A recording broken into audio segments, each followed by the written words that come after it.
Happy Thursday. Welcome in. This is Three Man Front. Pat Smith, Landrum Roberts, Conrad Van Order. Molly will be back with us on Monday. A lot of basketball. Ton of basketball to talk about, including last night's loss by the Alabama Crimson Tide. That's now 4 of the last 6 games. The Tide, they fall to a very good Florida team. So that gauntlet schedule, Landrum, won't get any easier in regards to who they're going to play next as the IBOB coming up on Saturday. Remember the days when we were good in the state in basketball? Who would have thought that both Alabama and Auburn would lose this week? It's gone off into the abyss. No, last night, tough night, and I know we're going to hear from Nate Oates and talk about the game at length, but Florida was just, once again, you got to give it to Todd Golden, that staff, that team being poised, ready to play, and I think that, kind of paraphrasing what Nate Oates said after the game, is that at Florida, they came in with more pop, came in with more energy. They were the team that had that tempo, and they maintained it the entire game. You know, the Florida team, as we saw against Auburn, they just have a really good mix. I mean, because they play with the pace of an Alabama, but when you have the bigs like Condon down low and the way he runs the floor, I mean, that's why a lot of people, even back before they played Auburn, said that this Florida team could be a team easily that could make the Final Four. You got 2 7-footers that are good around the rim. They're really good in transition as a team. You have Walter Clayton Jr., who I would take as my guard in a game on the line situation. But their inside out game is so good. And when they are on, and there have been times that they have not showed up to play this year, but when they are on, they are as good, if not better, than anybody in the country. Yeah, there's no question about that. Alabama falls 99-94. You know, the Gators closed the first half on a 5-0 run to take a 1-point lead going into intermission. The game was tied at 14:45 to go, and then all of a sudden, Florida outscores Alabama by 12 points within about a 10-minute frame, and then the rest of the way, Alabama was just trying to play catch-up. But it was just an incredible night for the Florida Gators to think that they've got 2 top 10 wins this year, both on the road in the SEC, and both come to the hands of teams in our state of Alabama. So it's just, once again, the resume continues to improve for this Gator team. 3-point shooting was pretty equal as far as made threes. Free throws, pretty even. Turnovers, relatively even. But you look at Florida scoring 26 points on fast breaks, 19 on second chances. And that's 45 points from just those opportunities alone. And look, just the rebounding numbers. Mm-hmm. Rebounding numbers were just ridiculous. And that's been the problem when Alabama has gone down to defeat most of the time, is because they're a very good rebounding team, especially on the offensive glass, and that just did not happen last night. Mark Searson, his final game at Coleman Coliseum, 30 points, 6 rebounds, 5 assists, no turnovers. He is doing his part. I don't know what his NIL is, but he has been worth every penny, especially through the last 5 games. He's averaging 28 points a game in the last 5. But unfortunately, he's not getting a lot of help. Holloway was MIA last night. Obviously, LeBron Fillon, I mean, he had 19 points, 5 rebounds, 4 assists. But once again, Grant Nelson, kind of a question mark. So we're going to talk a lot about what this means for Alabama. In just a couple of minutes, we're going to talk to our good friend, Rocco Miller, the bracketeer. We're going to find out what he thinks about last night's loss by Alabama. Is this a more concerning issue moving forward? We saw it last year with Alabama losing 4 out of 5. Now they've lost 4 out of their last 6. Does that mean anything at all? I mean, they're playing in the toughest league in America, and they got a little help last night in regards to the SEC tournament seeding. That's going to help them next week, as Alabama will either be the number 3 or the number 4 seed when they get to Nashville. So that's big that they get a little time off until they play again until Friday after Saturday's IBOB. I'm just trying to recall off the top of my head who it would be. Out of conference play, who do you think Alabama's the best opponent that they've beaten in conference? In conference. In conference. Would that be Kentucky? Yeah. A&M? Yeah, I guess A&M. You make, because lose to Tennessee, you lost to Florida, you lost to Auburn once, Missouri. I guess it would be either Kentucky or Texas A&M. Or Texas A&M. Mm-hmm. I was just kind of racking my brain, just thinking about some of the big matchups that Alabama's had this year in conference play and who would be their signature win. I guess it would be one of those two. And the chaos just continues in the SEC with Ole Miss beating Tennessee last night, which We called. obviously helped Alabama out with the seeding purposes. So still a lot going to happen this weekend to kind of make things kind of shake out a little bit more. Hey, OU's not dead yet. Not at all. Not at all. That was pretty impressive what they did to Missouri last night there at the Noble Center on the campus of the University of Oklahoma. Joining us now on the Buyer's Ride Hotline, Rocco Miller, our resident bracketologist. The bracketeer joins us here on Three Man Front. Rocco, good morning. I want to start off with this. What do you think this means, if anything, for Alabama? Could Alabama continue the slide, maybe end up on the 3 line, or are they pretty solid on the 2? I think it means a little bit of travel potentially for Alabama, but no, not to the second question. Absolutely not. They're so freaking solid with their 8 wins in the top half of Quad 1, second most in the country, only behind Auburn. And it's a battle right now for 5th and 6th overall, which are the top number 2 seeds, them and Tennessee. I think Alabama actually, with Tennessee's loss last night, might have either, it was close on Monday between those two, especially after Tennessee wins that game last weekend on basically an evenly matched game, and they went on a basically a half court shot. So you could debate Alabama versus Tennessee all day, but I think with Alabama finishing at Auburn and Tennessee kind of having just a home game with South Carolina, Alabama, if they win at Auburn, they're at the very worst going to be the best number 2 seed, but they'll be back in the discussion for a 1 seed if they can get that win in the jungle. So I think the larger point I'd like to make, just for Tide fans and the community, is that if they do finish 6th overall on the seed list and end up in that second 2 seed, it will cost them the Lexington spot, and they will probably need to go to Cleveland to open the tournament, which obviously is a big difference. And if they start in Cleveland, the other thing you got to keep in mind is, with Duke and Houston being the other number 1 seed, by bracketing rules, they'll have to go to one of those 2 regions. If it's Tennessee, number 5 overall, Tennessee would go to the East with Duke, and then Alabama will be forced to go to, likely, if Houston is the Midwest, which I think is possible, they could get the Midwest, but otherwise, if Houston gets sent west, then Alabama will be going wherever Houston goes. Rocco, what's that magic number going to be for the Southeastern Conference? Is it going to be 14? Is it going to be 13? Is it going to be 12? What number are you going with right now? I don't see a path for 14. I think it's 12 or 13 for sure. The reason why is I think Texas is still pretty far behind, and all Texas has left on the schedule is a home game with Oklahoma, which obviously would help. And then, Texas can get a couple early wins next week. Maybe they play their way back into it. But if Texas beats Oklahoma, I think that puts Oklahoma in deep trouble. And the reason why is Oklahoma right now in true road games is 1-7. This is their last chance to get a second true road win. So Oklahoma absolutely has to have it as well. So I think the loser of that game is done. And that's just because there's never been in that large team before to get in without two road wins. So again, it's Oklahoma's final chance, and Texas needs more wins, so you can't have both. So that's going to knock one of those teams out from where I'm sitting. I think Georgia's obviously played their way into a good spot, and Arkansas keeps tiptoeing the line. I think they're the biggest variable of the group because if you take away their quad 4 results, they're 11-12. So you could still leave them out, but I think with all their great wins, headlined by the win at Kentucky and some other good ones, they just had another good one this week. I think Arkansas is in as of this moment, but they need to, with one game to go on the regular season and then the SEC tournament, I think between those 2 games, they got to win at least one of them. Rocco Miller joins us, the bracketeer here on Three Man Front. Let me ask you about Auburn. They lose to Texas A&M the other night. They got Alabama coming up this weekend.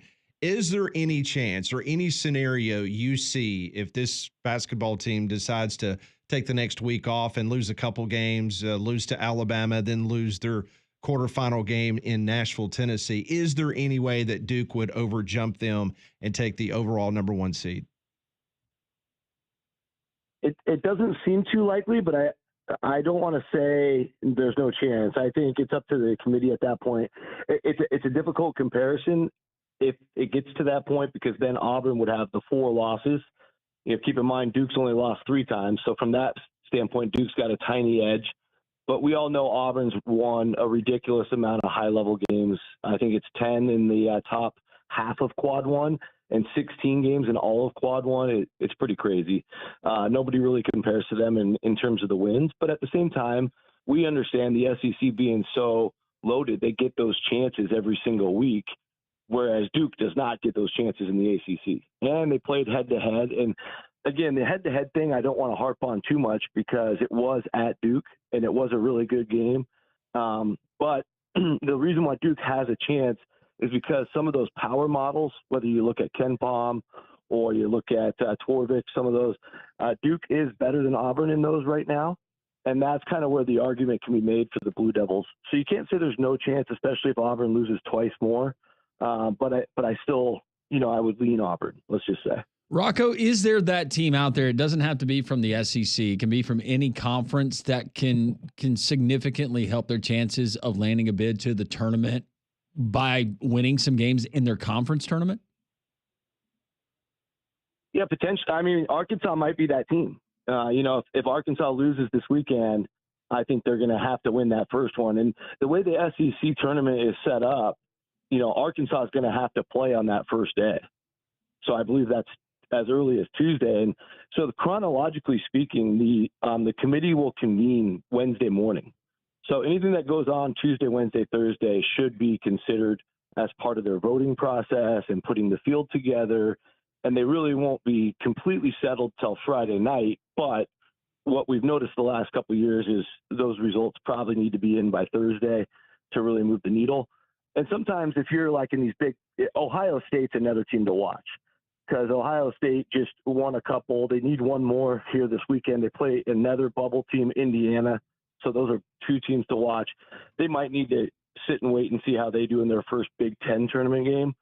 So there's a couple of cliffhangers like that. I think with Xavier, Xavier's messing around with the bubble. They're finishing hot. They got the Creighton win last week. They got a road win. I think it was last night. But Xavier's going to likely open the Big East tournament with Marquette. They might want to wait and see how Xavier does there.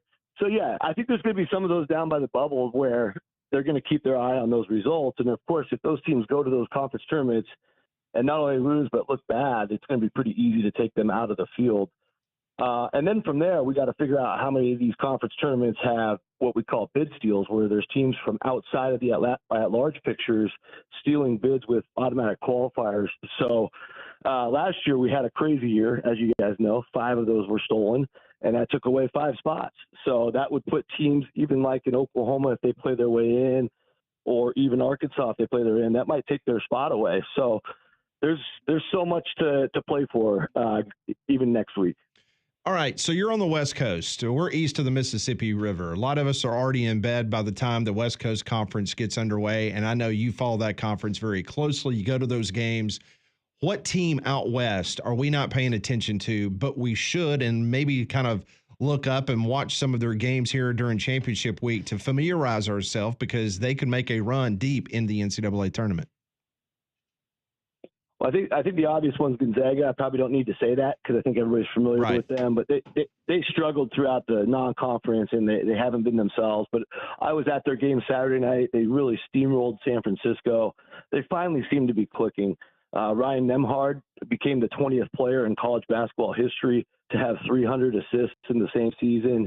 I think he's got like 314 now. He had 15 assists in both those games. The guy's just an incredible floor general. I think we all know historically you need a great point guard in most cases to make a deep run in the tournament. Gonzaga's got that. They're trying to figure out the other pieces. But I think the team to really highlight is out of the Big West Conference, the UC San Diego Tritons, and it is their first year eligible to even be in the tournament. They just finished their 4-year transition period, similar to what North Alabama did a couple years ago. But this team is absolutely connected and cohesive. They're one of those mid-major teams that you see that you're like, holy crap, these guys really love playing together. If you watch any of their highlights, there's a lot of possessions where everybody touches the ball. Nobody stands around. They're constantly moving. They have a few guys from the Australia, New Zealand region that just play so much differently. It's a totally different style of play, and they move their body differently, and they free themselves up for shots. All 5 guys can make threes, much like Alabama. Obviously, they're not as athletic as an Alabama level, but just the way they're connected and playing right now is freakishly good. They beat Fullerton by 50 the other night. 3 of their last 4 games they've won by at least 40. And so they're not messing around, and they've been playing together for 4 years. Some of these dudes used to play Division II, and it's just beautiful basketball. I mean, I think when the whole country gets a chance to see this team, they'll be like, oh my God, these guys are incredible. So first of all, they got to get in. Right now, UC San Diego's right there with a good enough resume to probably still get in, even if they lose the tournament, but they don't want it to come to that. But you could see on Ken Palm right now, they're in the top 35. So they're starting to really make some noise in all those power measurements.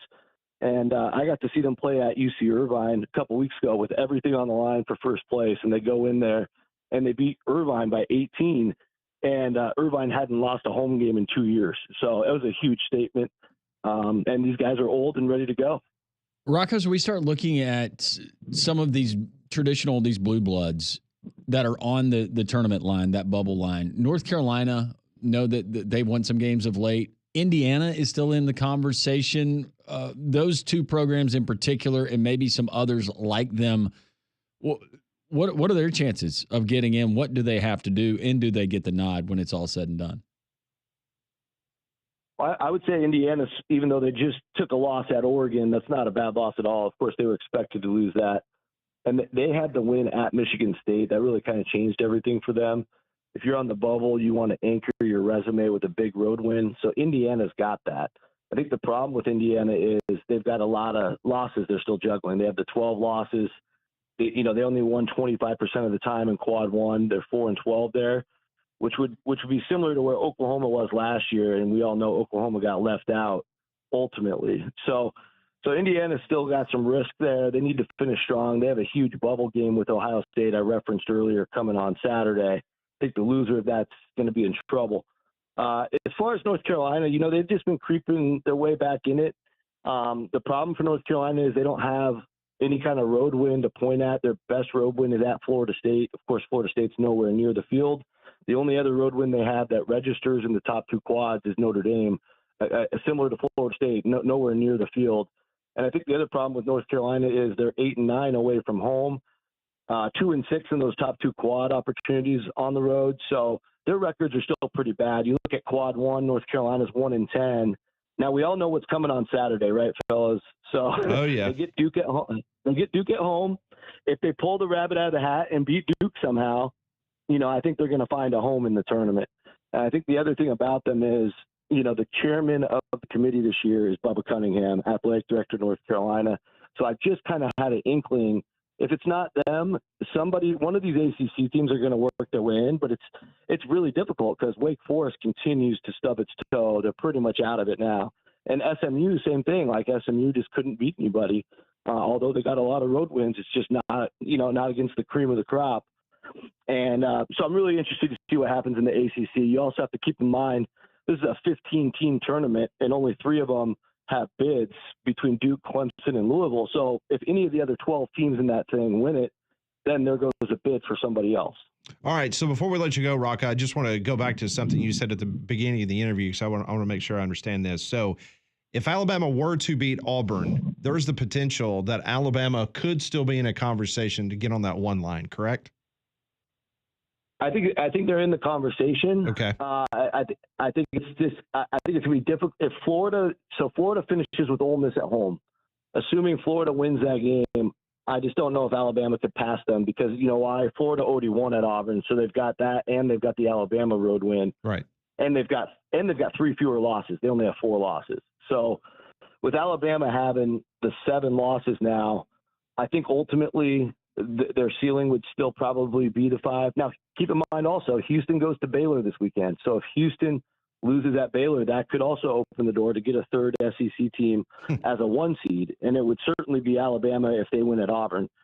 So there's some things to watch, like that would make things really interesting if Florida or Houston fell. But right now, our number 1 seeds look really solid with Auburn, Duke, Florida, and Houston. Sounds great. That is Rocco Miller. You can follow him at thebracketeer.org. Rocco, always appreciate you spending some time with us and giving us your thoughts because obviously we're here. It's March Madness. We appreciate it very much.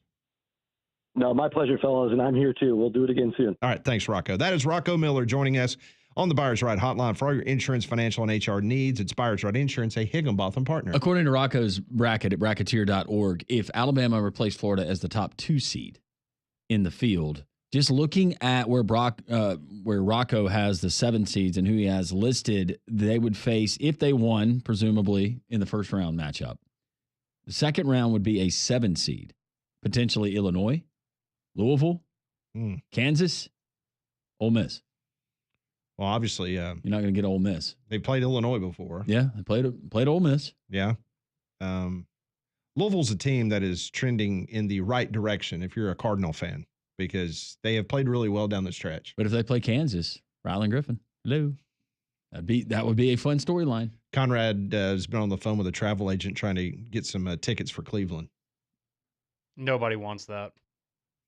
Nobody Especially wants to not go me. to Cleveland. Oh, boy.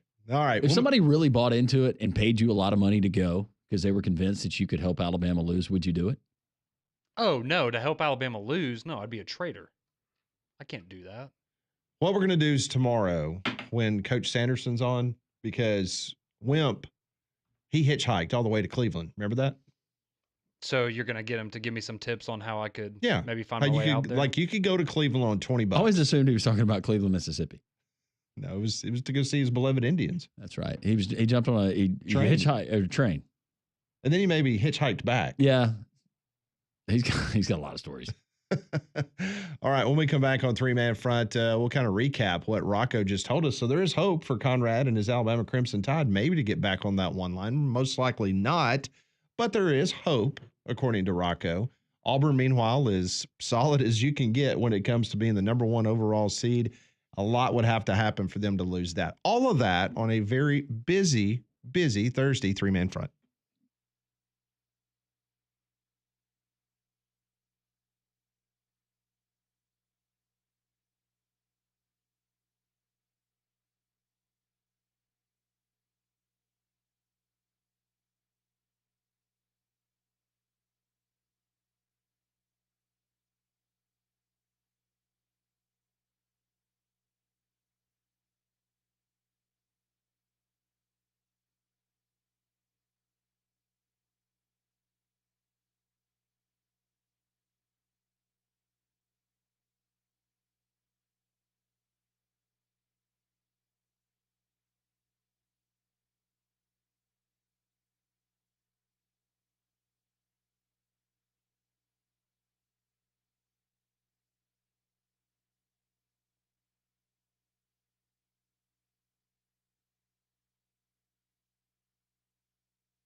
1026 Jocks 94.5. Thanks for tuning us in. Take us along with you on the Jocks 94.5 app. Watch us on YouTube, Jocks 945 TV.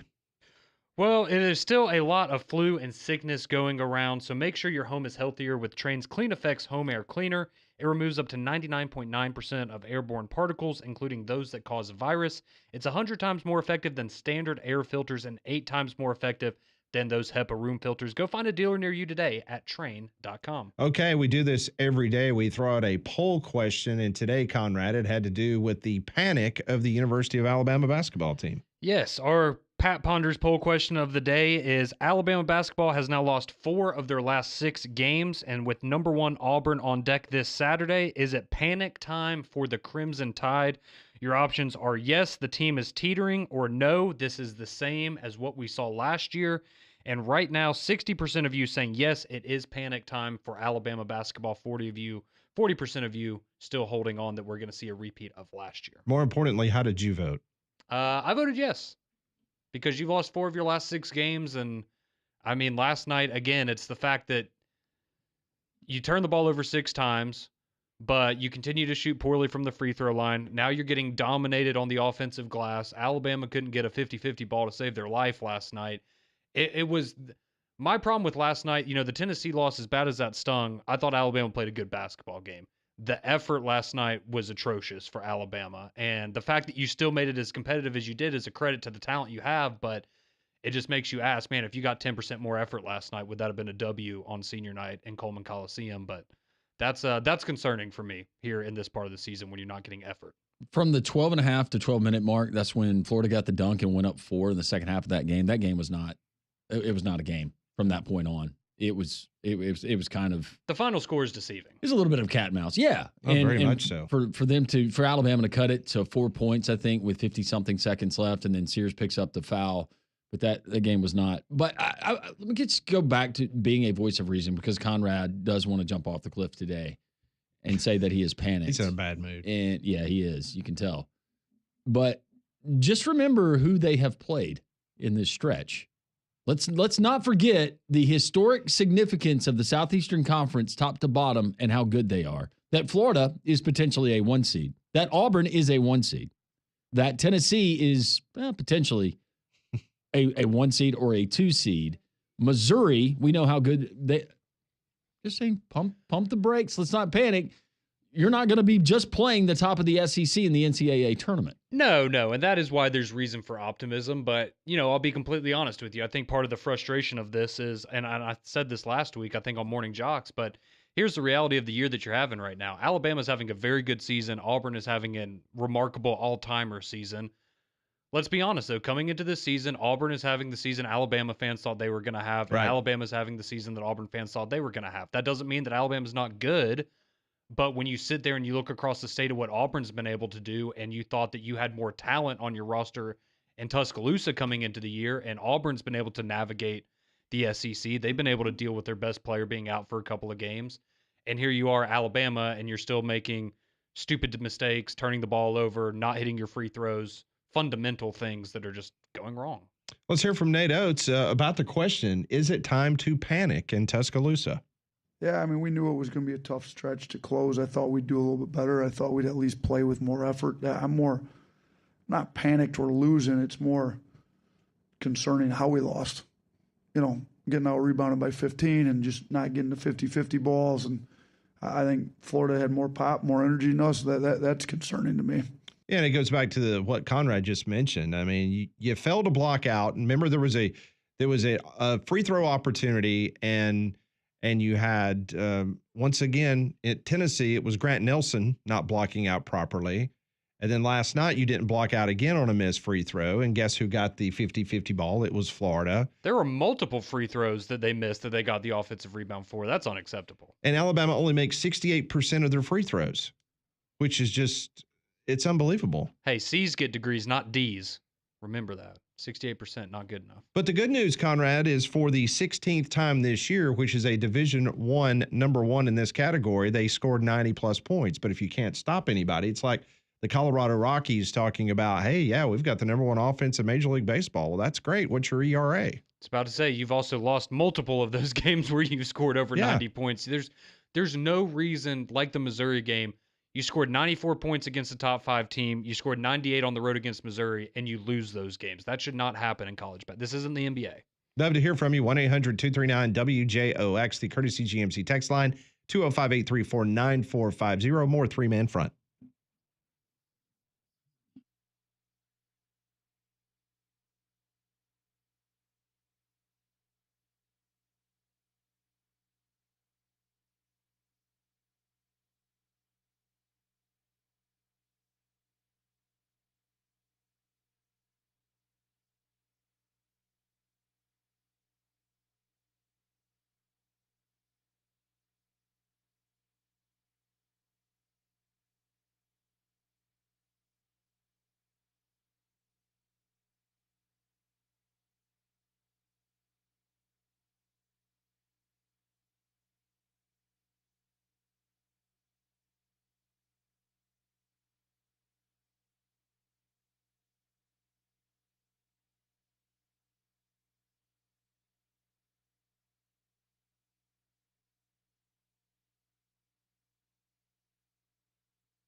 We're talking basketball here on Three Man Front. Thanks for tuning us in on the ump up in Huntsville, Alabama, here on Birmingham, Jocks 94.5 across central Alabama and down to the capital city of Montgomery. That is Jocks 740. Warmer weather is approaching, and that means you've got insects. You got the stinging insects. You got the ones that make you itch. You've got the ones that can absolutely, completely destroy your home, and that's termites. How about our friends at Stark Exterminators? Stark Exterminators, family owned for over 61 years. It's a company that you can trust.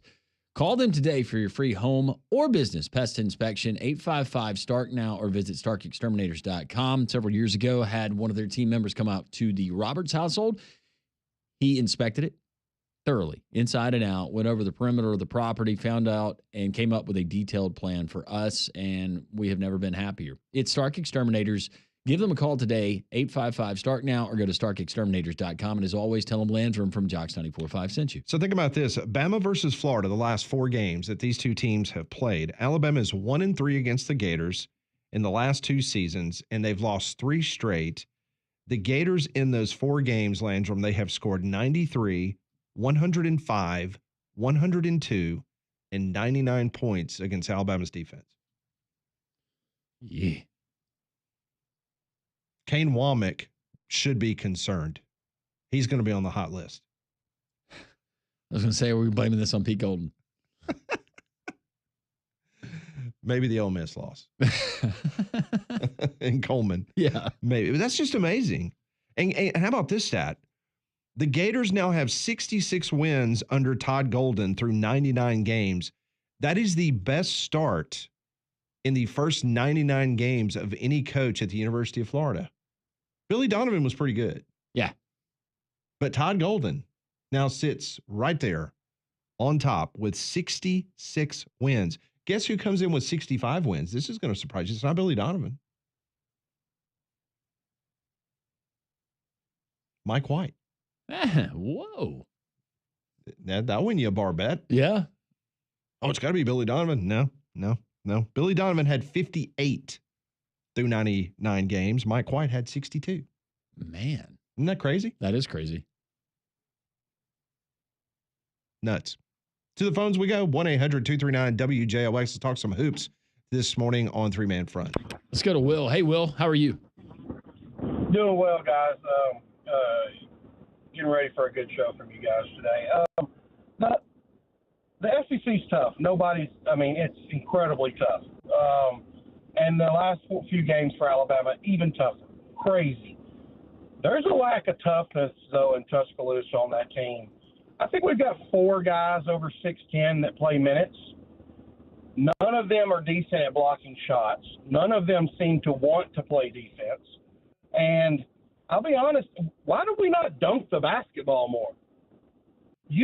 Every now and then you may see Grant Nelson take it to the hole hard. You get to see him, Clifford dunk one that he gets, a rebound. But nobody takes the ball hard to the rim. We got to see it last night because Florida sure as hell did it. Yeah, they did multiple times. Yeah, it is. We have no toughness in the lane. Now, Sears getting downhill and the freshman guard getting downhill, they look great, and those are really tough shots going inside. But how do you have that many athletes that are that tall and you can't play around the rim? We don't even have a guy that has moves around the rim. Nelson tries to back people down. When they have the ball in their hand, they literally look scared. And I don't know, Sherelle hit a couple of threes last night, thank goodness. But toughness is a problem. It really is. So in your opinion, which one would you be the most disappointed in from the so-called bigs for Alabama? Would it be Amori or would it be Grant Nelson? Amari, he was defensive in all league, wasn't he? And let me tell you something else. The worst player that they have playing the most right now, Jaron Stevenson, is an embarrassment to Alabama right now. He has not panned out to what he was supposed to be, and he's had one good game this year. Did he hit a three here and there? Sure. But his defense is absolutely atrocious. They say he does some of the small things. Well, you're going to have to show it to me. Go back and watch that game last night and watch the number of turnovers. Watch the number of times his head is held low, the times that he doesn't back up teammates. Look, you're a grown man. Get out there and play basketball like it. Is there a particular scenario or round for you, Will, where you say it's completely unacceptable if Alabama falls short of this in the NCAA tournament? No, I'll be honest with you now. I would, with this lack of toughness, and people say it's tired and that kind of stuff. Alabama did this last year. Y'all talked about it. Everybody's talked about it. They had a lull last year as well. I think they only went out in the second round or the first round of the SEC tournament last year. But I would say if I'm disappointed right now. I think that they don't make it into the Sweet 16. Okay. All right. Hey, thank you for the call. Appreciate it very much, Will. Giving us a call at 1-800-239-WJOX. He just mentioned being tired. This is what Nate Oates had to say last night after the loss to Florida, where he addresses the team may be tired. Give Florida a lot of credit. I mean, they came in, they played us tough. They looked like they had more energy, to be honest with you. So I don't know if it's a lag from the tough loss at Tennessee, if our guys are just tired. I don't know. But, to get out rebounded by 15, it seemed like they beat us to about every 50-50 ball. They obviously destroyed us on the glass. Second chance points, they had us doubled. I think we gave up 26 fast break points, according to our stats, which is terrible. 26 fast break, 19 second chance, it's 45. That's about half their points came on second chance and transition. So we got to be better. It doesn't matter what your game plan is if you don't get back on defense and can't get a rebound. So, we're going to have to figure it out before we go to Auburn. We got to go number one team in the country. We got to go to their place. It's going to be a tough game for us there. And, we're playing for a lot more than just, we obviously can't win the regular season championship. We knew that coming to this game, but I thought we'd get a little bit better effort than what we got out of some of these guys tonight. Now, if I'm not mistaken, Brian Edwards, did he not say to you guys yesterday that maybe a future line for Alabama-Auburn was around 7? 6.5, 7.5. 6.5, 7.5. After last night's result, would you still have it there, or would it be closer to 10? No, it would not be closer to 10. It would be in the, I'd say 5 or 6. It's not going to go down. No, 6.5. Yeah, I wouldn't have it more than 7 points. There's no way. No, I would imagine, not in that clip, but after the game, Nate Oates said, I would be surprised if this team doesn't show a little more juice on Saturday going up against your biggest rival and knowing an opportunity if, what Rocco said, if a win there, potentially you get some help, you find yourself back on the 1 line. So I'd keep it at 7. Auburn's definitely a favorite, but again, as bad as the game was last night, it was still competitive. Played pretty poorly. You factor in about 4 or 5 points in college basketball for being on the road. The other issue is the fact that Alabama's lost 3 conference games inside Coleman Coliseum this year. Yeah. With They've been that better team, on the road. With that team, that's inexcusable. Mm-hmm. Well, in 2 of your biggest games. Yeah. They're all big, but having Florida and Auburn coming in there and not being able to get it done in one of those. Yeah, surprising. 3 losses in Coleman. Was supposedly the best roster in the history of Alabama basketball. So if a loss in Neville Arena, that would make Alabama 2-5 in their last 7? Yes. Yes. Eerily similar to last year. And you would have, like you said, Pat, your best team ever would go 12-6 in conference play. And I understand it's a very, very difficult conference. Yeah. But that's not where you were expecting to be. The Tennessee loss was bad in regards to this. That was brutal. Really needed that one. Yeah. Ole Miss lost at home. Inexcusable the way that Alabama played. If you watch that game, if you're just looking at schedule and results, it doesn't do it justice. And Alabama just completely sleptwalked out there. I know right now, preseason rankings, especially in basketball, really doesn't mean a lot. But from the National Basketball Intelligentsia, Alabama was a preseason number 2 team in America. Well, again, I'm going to make Conrad feel better, but let's think about some of those other teams that were there. Kansas was in the conversation. Your 2-time defending national champion UConn, they were certainly somewhere. I can't remember exactly where they were. Can we just take most of the ACC and wherever they were in the preseason top 25? Yeah, I'm sure Duke was. I'm trying to help Alabama. 3-4, something like that. Again, as frustrating as this is, we also have to remember, even if you lose to Auburn on Saturday, you're still top 10 team in the country. Even if they're not playing like it right now, and like Rocco said, they still have arguably one of the 3 or 4 best resumes in all of college basketball. This is not an excuse for Alabama, because I know Don's on hold, and I'm sure he's going to say that I'm making an excuse for Alabama. I'm not. I think this goes to what Landrum said earlier in the show, and I subscribe to this. And not only does it mean this for Alabama, but for all the other teams in the Southeastern Conference, what they just went through is going to be a heck of a lot easier than what you're probably going to face in the first couple rounds in the NCAA tournament. So it could actually be. You're saying it's going to be easier in the tournament than what they just went through. Yeah, absolutely. The season has given these guys the callus. You know what I'm saying? These guys are going to be able to go into the NCAA tournament, whether it's Alabama, whether it's Mizzou, whether it's Georgia getting it, whatever the case may be. what you just went through should prepare yourself very nicely for the NCAA tournament. That's what's going to be interesting is those teams. If Arkansas gets in, let's just say Oklahoma gets in, how they fare against some of their matchups that they get in the first, potentially second round of the NCAA tournament. I think not that that's ultimately the decider of how strong your conference was in the regular season, because postseason and neutral sites are different, but well, as Greg gonna be Sankey fascinating. reminded us all on Twitter yesterday, the non-conference resume for the SEC in basketball is pretty remarkable. He took a little shot at Danny Cannell. He did. I thought that was very well done by Mr. Sankey. He pays attention. He does. That's for sure. We will get to your phone calls next on Three Man Front.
It is 10:50, Jocks 94.5 at the top of the hour. We'll go to Tuscaloosa, Alabama. We'll talk to Rodney Orr from Tighter Insider. Back to the phones we go. Got a little bit of time before the top of the hour. Don is next on Three Man Front. Hey, Don.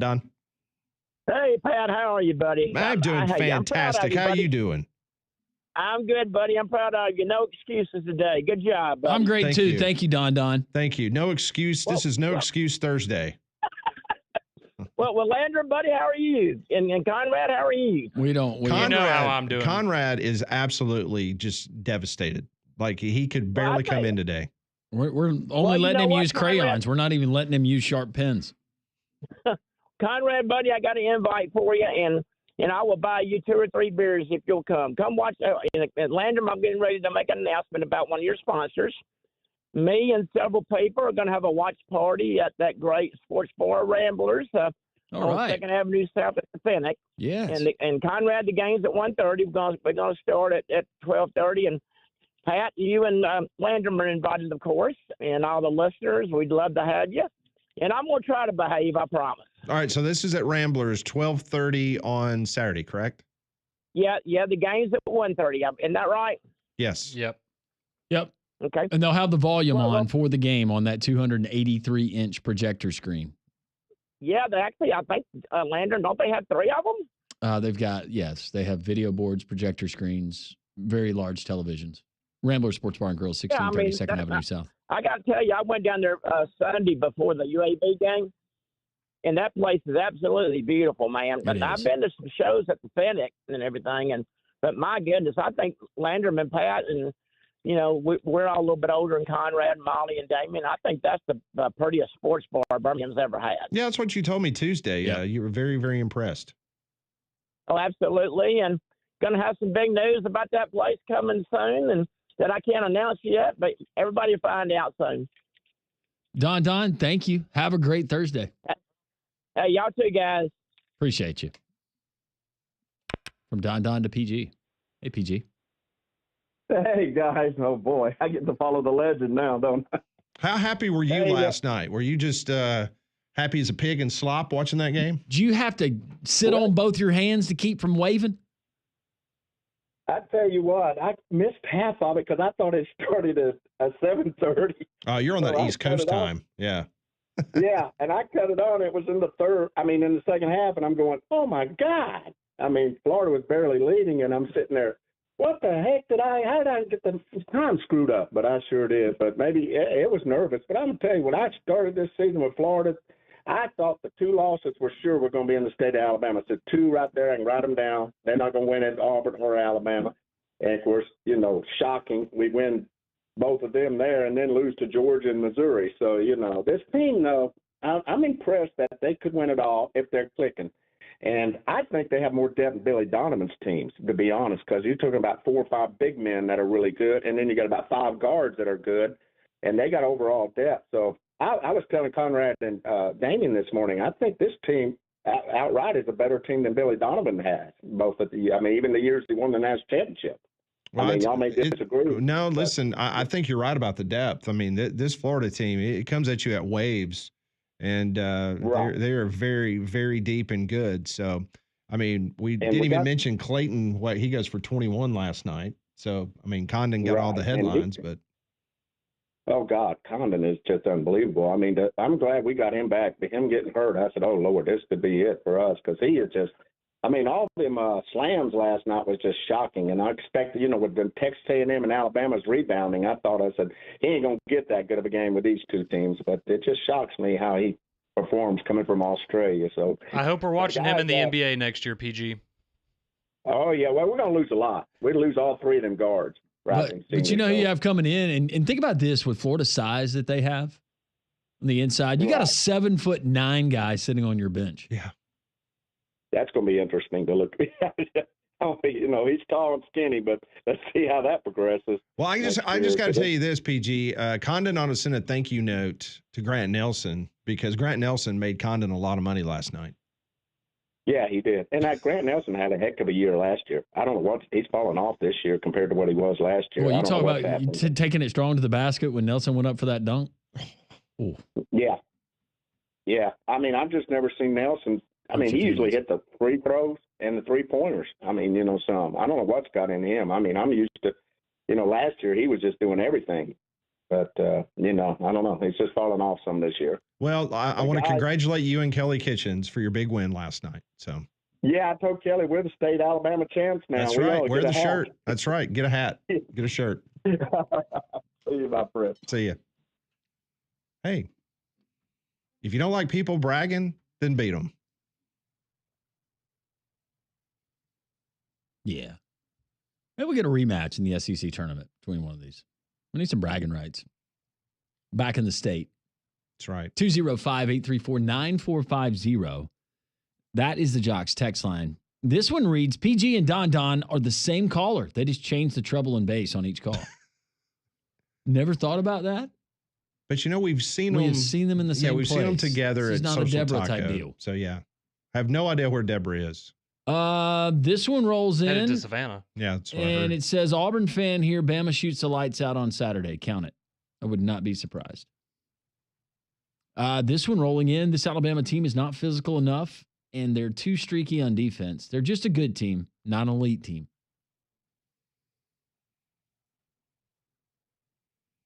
Conrad is shaking his head in agreement. They're a very good team, but they are not elite right now. A positive for Alabama, if you're taking beating against a gauntlet of a schedule the last couple of weeks, that should hopefully prepare them for March. But a trend that I've seen, this team simply out X's and O's Alabama on offense. Teams are going to have one guard that just weaves through traffic, screens the guy chasing and going over screens.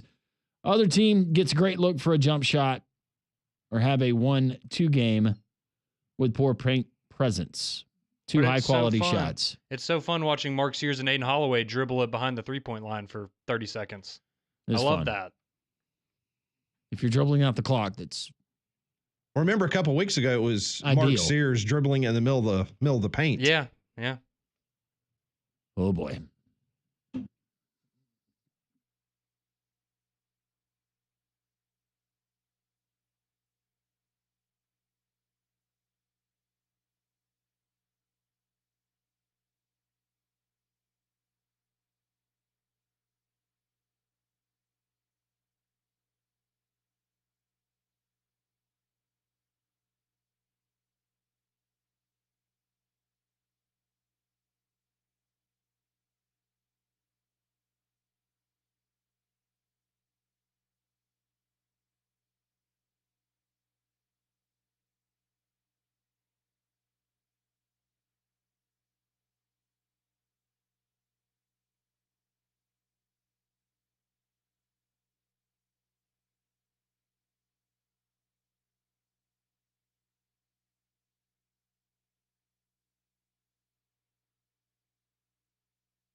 Welcome back. It's hour number 2, three-man front. Pat, Conrad, Landrum with you. Molly out of town. She'll be back with us on Monday. A lot of basketball talk. And hour number 1, Florida knocks off Alabama last night, 99-94 down at Coleman Coliseum. Man, it's been a rough last 4 games for Alabama against those Gators. They're now 1-3, giving up 93, 105, 102, and 99 points against Todd Golden teams. That is tough. Golden also now has won 66 games and 99 games in Gainesville. That is tops of any coach that has ever coached at the University of Florida. Rocco Miller joined us, Landrum, in the first hour of the show, and he says there's still hope if you're an Alabama fan about getting on that one line, but they would have to beat the number one team in America, the Auburn Tigers, coming up on Saturday. Yeah, and he says that he believes that Auburn is number one, and just barring anything just extreme, there is a chance that Duke could overtake them for the overall number one seed, but feels really good. Auburn is a safe number one seed, but will they be the top overall seed? And Saturday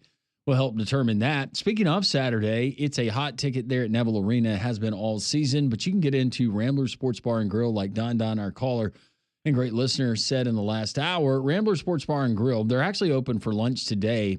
And to make things easy for you, if you've only got 30 minutes or so for lunch, you can go through the drive-thru. They have a pickup that is available, but also parking downtown. That can be problematic at times. Not at Rambler Sports Bar and Grill. They will validate your parking. They have free parking and a lot just across the way. But great food, and you have the 283-inch projector screen, the state-of-the-art audio that you're going to get there, all the video boards, all the TVs. You can get pool tables if you're into that, but it's an upscale sports bar. It's a great viewing experience, the best that I've ever experienced. Ramblers Sports Bar and Grill, all weekend long for all of March Madness, for conference tournaments, championship week. Rambler Sports Bar and Grill, 1630 2nd Avenue South, near Railroad Park. So thanks to Oklahoma's win last night against Missouri, which shocked a lot of people, the Tide now gets a double bye to Friday at the SEC tournament in Nashville. Alabama and Tennessee will either be the number 3 or the number 4 seeds next week, and that all depends on what happens with Alabama against Auburn and Tennessee as they take on South Carolina. So that was big for Alabama. It was bad news last night because you lost at home on senior night, but the news was good for Norman, Oklahoma, because the old Big 8 teams playing each other, Oklahoma and Missouri. Oklahoma gets the big win against the Tigers, and so now all of a sudden Oklahoma is back into the conversation of making the NCAA tournament. Meanwhile, Mizzou squarely in the tournament. That was just completely playing for seeding. So if the SEC tournament, Landrum, started today, at this moment, you would have Auburn awaiting either South Carolina, Mississippi State, or Kentucky. Bama would be awaiting Texas, Arkansas, or Texas A&M. And then, of course, Alabama potentially could play Auburn in the semifinals, because Alabama would be the 4 seed and Auburn is the number 1 seed. So it'd be very interesting to see if those teams would meet for a third time in a very short, limited amount of time on the calendar. It had been too much for Conrad, but I was going to remind him that there was a chance that after Saturday, Auburn and Alabama could meet 2 more times. Yes. Isn't that crazy? You get 4 matchups in the same year. That, more texts are coming in, 205-834-9450. And Cody says that every fan that he works with, every Auburn fan that he works with, says that they think Alabama's going to beat them on Saturday in blowout fashion. He says, I just don't see it, and I'm an Alabama fan. I don't see it either. Oh, it's tough to see anybody blowing anybody out on the road to the SEC, to be fair. Yeah. But I don't see a blowout either way. Either one of these teams on Saturday at Neville. It will be. I'm curious to see how these teams are going to respond. More so with Alabama. That was my biggest thing coming into the game, and really this stretch was, if Alabama was to go 2-4, 2-5 down the stretch, how do they respond psychologically? And I don't think it'll take too much for them to get up there in Lee County on it. The 3-man front Twitter poll question of the day is the following: Alabama basketball has now lost 4 of their last 6 games, with number 1 Auburn on deck. Is it panic time for the Tide? Yes is garnering 61% of the vote. No, same as last year, 39.5%. I know they're not panicking on Tider Insider. They would never do that. Let's talk to the owner, the proprietor, the founder of Tider Insider. The Godfather. That's right. Of Corpus Christi, Texas. Yes. Welcome into the program with his bell-bottom jeans on. Rodney Orr. Rodney, is it time to panic in Tuscaloosa? Have the grocery stores, is the National Guard out? What's going on? Okay, so your poll says 60-40, right? I could see both of those. I mean, again, I understand why fans would panic right now. The expectations and all of that were a little bit different. It's been a tough stretch. You mentioned 4 out of the last 6, potentially 5 out of the last 7, probably leaning in that direction. But last year you can look back and say, hey, you know what? It was kind of a similar situation. They rebounded extremely well. in the NCAA tournament. So this team obviously has a ton of potential. I mean, last night was, Florida just dominated them on the glass, out-rebounded them by 15. I think that was the most of the year that they had been out-rebounded. So a lot of things to clean up. It's just been really inconsistent down the stretch, playing a lot of top competition. Rodney, what's the biggest complaint against this Alabama team in particular that you see on your message boards anyways? Yeah, I just think, again, I think people think, the just inconsistent play, whether it's, one game it's turnovers, it's lack of rebounding, it doesn't seem like there's defensive effort at times, or maybe it's not as good as it needed to be. Streaky shooting, free throws last night, they shot 68%, I think it was, it really hurts you in a close game. Well, I mean, it turned out to be close. Actually, Florida pretty much after the, midpoint of the second half, I mean, they pretty much dominated, went on that 24-10 run. But, just different things, just streaky, just lack of consistency in so many different areas, I think. And, when they put it together, when they're playing well on the defensive end, they're hitting the boards, they're shooting the ball well, they're a top 5 team, I think, definitely. But they just haven't done anything consistently. Rodney Orr joins us from Tider Insider. So we asked a caller just a couple minutes ago about what he thought in regards to this Alabama team in the tournament. And he says that he doesn't think they'll get to the Sweet 16. If this Alabama team that has been heralded as the greatest roster ever put together in Tuscaloosa, and they don't get out of the Sweet 16, is this season a failure in your opinion? I think, too, when you talk about the roster, they've had some injuries. Reitzel would have been really big. I know Darian Reed could have been a great, contributor. Still struggling with his hamstring or whatever. And so there's been some issues that I think have certainly contributed to them not living up to this point to what the fans expected. I think everyone got caught up in that preseason hype, number one, and all of that. But right now, would I say they haven't lived up to expectations given just based on the regular season? I think that's fair. I think that's what people think. And I think that right now there's some disappointment. But I think, too, what contributes to that is Auburn over there with, 3 losses, I think, 2 in the SEC, number 1 in the country. So I think that impacts a little bit of the thinking as well. Rodney Orr, Tider Insider, joining us on Three Man Front. All of our guests join us on the Buyers Right hotline. So for this Alabama team in particular, going into Saturday's final regular season game, you have the tournament coming up next week in Nashville. But what is the ideal matchup? I'm trying to figure it out for this Alabama team stylistically and who they play, because we know that the physical teams, they've given Auburn problems, quite frankly. They gave Alabama problems last night. But what is the ideal matchup for this particular Alabama team with its strengths?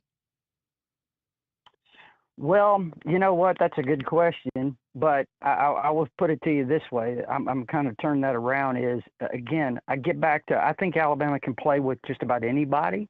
Again, like you said, the physical nature, I thought Ole Miss did a really good job when they played here and banged Alabama pretty good.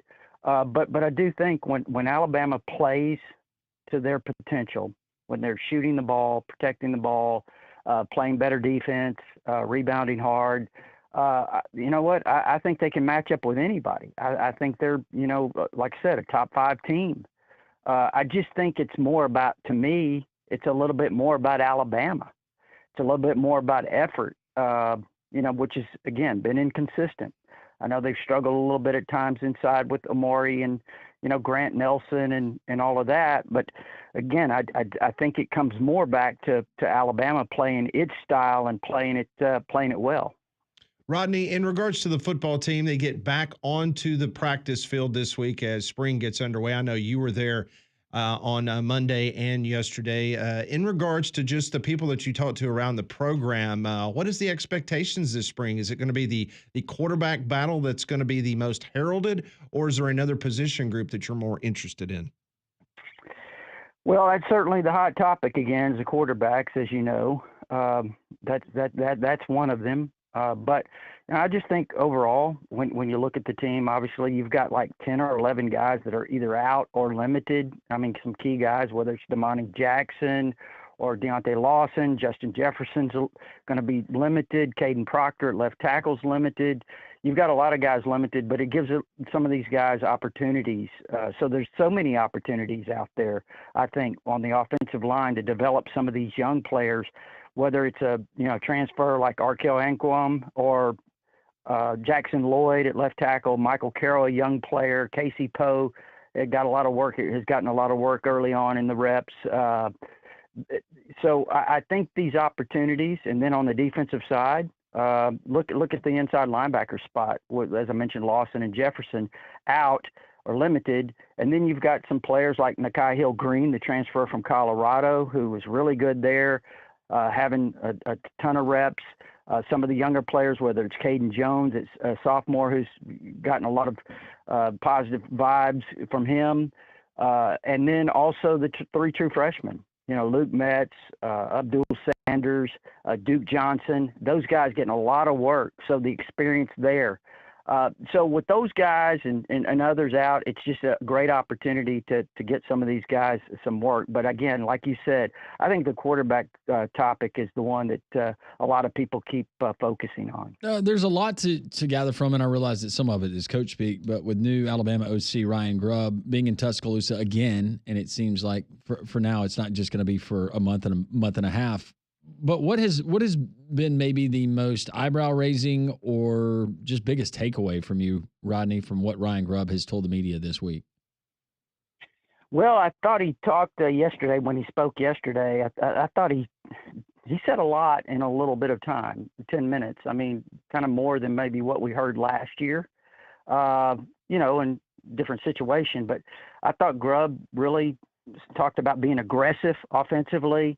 That's the first thing he said when asked, how would you define your style of play calling? Aggressive. He was really straightforward with that and talked about, the importance of having a run game, and especially late in games, late in the season, when you really needed to rely on the run and creating that mindset. He talked about the wide receivers, and that was a point that I think we mentioned on this show.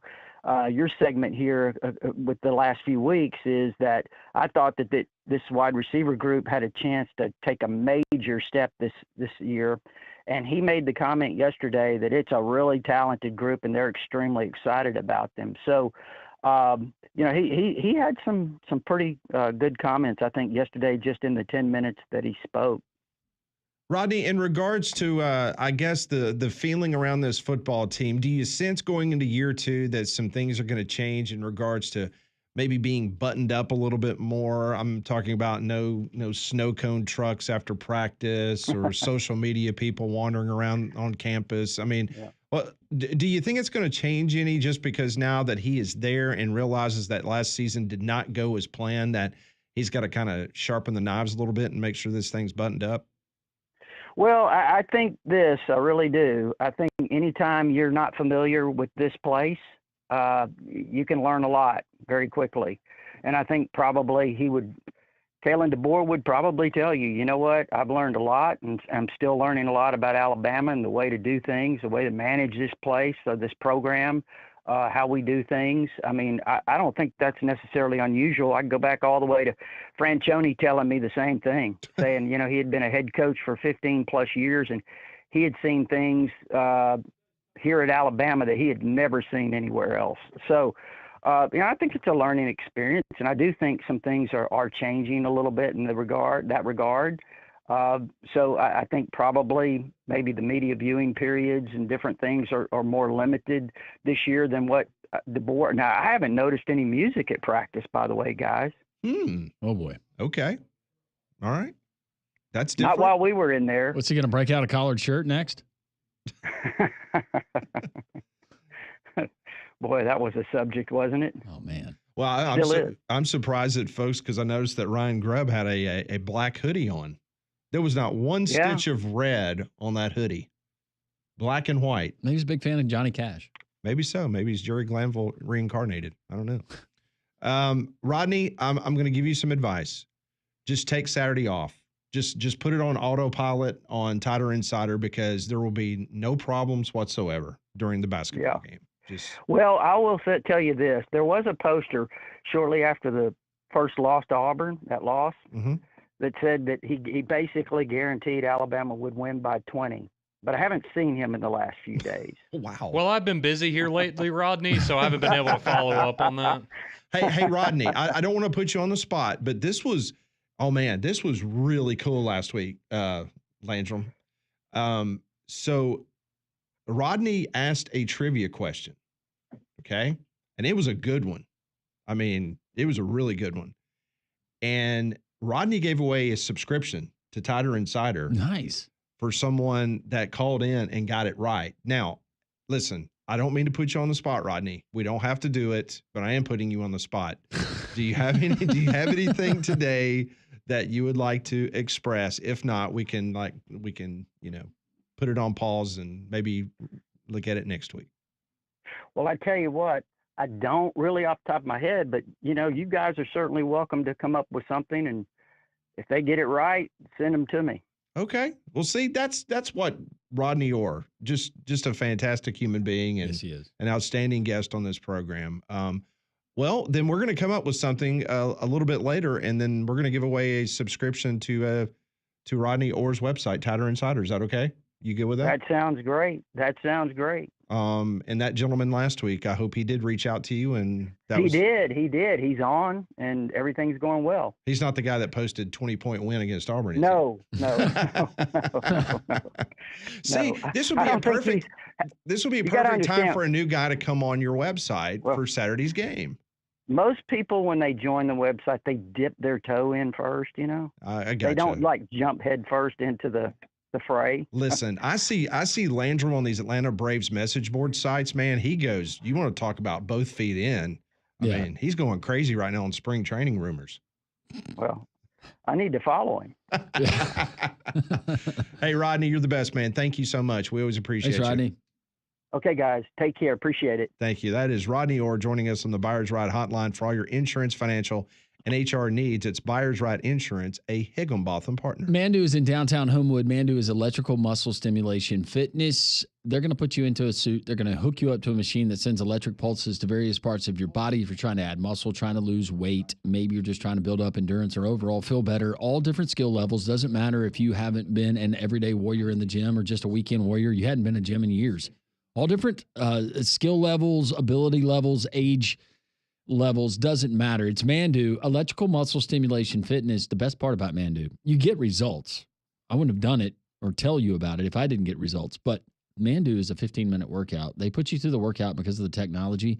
You lose or get the equivalent of 6 to 8 hours in a gym with just a 15-minute workout. Mandu in downtown Homewood, MANDUU.com. Your first visit is free, and you get to work out in that first visit. Make sure you tell them Landrum from Jocks 94.5 sent you. More three-man front on this Thursday. This is Jocks 94.5.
So Alabama loses last night to Florida in the SEC. Other SEC action, it was Oklahoma upsetting Missouri 96-84. How about Oklahoma's Jeremiah Fears? He is a really good basketball player. It's going to make him some money at the next level. He had 31 points last night. It was Oklahoma's highest ranked win of the season. They're now 18-12 on the year, 5-12 in the SEC. Mizzou, they now have a 3-7 record on the road this year. It's a completely different team when they play on the road as opposed there in Como. And the other game in the SEC happened last night, and thanks to our friends at ESPN, this is the way it sounded over there in Oxford, Mississippi, between Tennessee and Ole Miss, with Tennessee a chance to win. Make sure everybody's aware. They switched off the screen. Milicic has it. Milicic got it away from Brayfield, and it would not go. And Ole Miss hangs on to win by 2. If you did not see the clip of how open he was and how close he was to the basket, how in the world he missed that bunny? It was a great play design. It was unbelievable that did not go in for Tennessee, but Ole Miss holds on. They get a huge win, 76-74.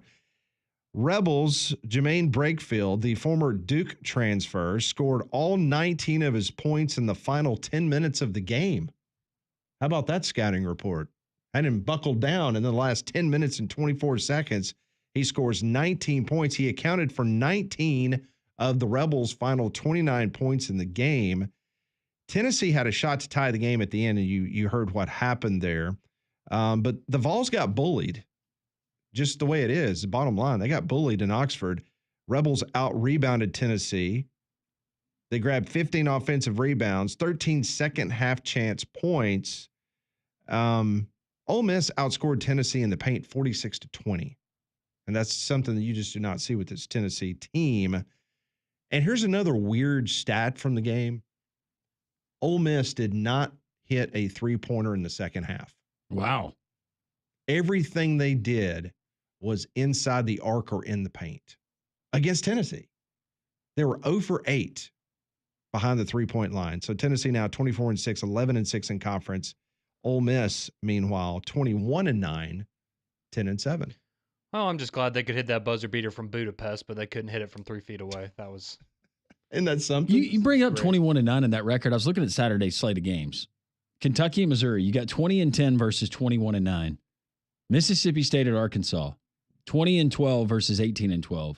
Vandy at Georgia, 20-10 versus 18-11. Alabama and Auburn. Ole Miss and Florida. You look at Ole Miss, and they're right there around that, 20, 21 wins at this point, 21-9 also. And then you have OU and Texas, 18-12 versus 17-13.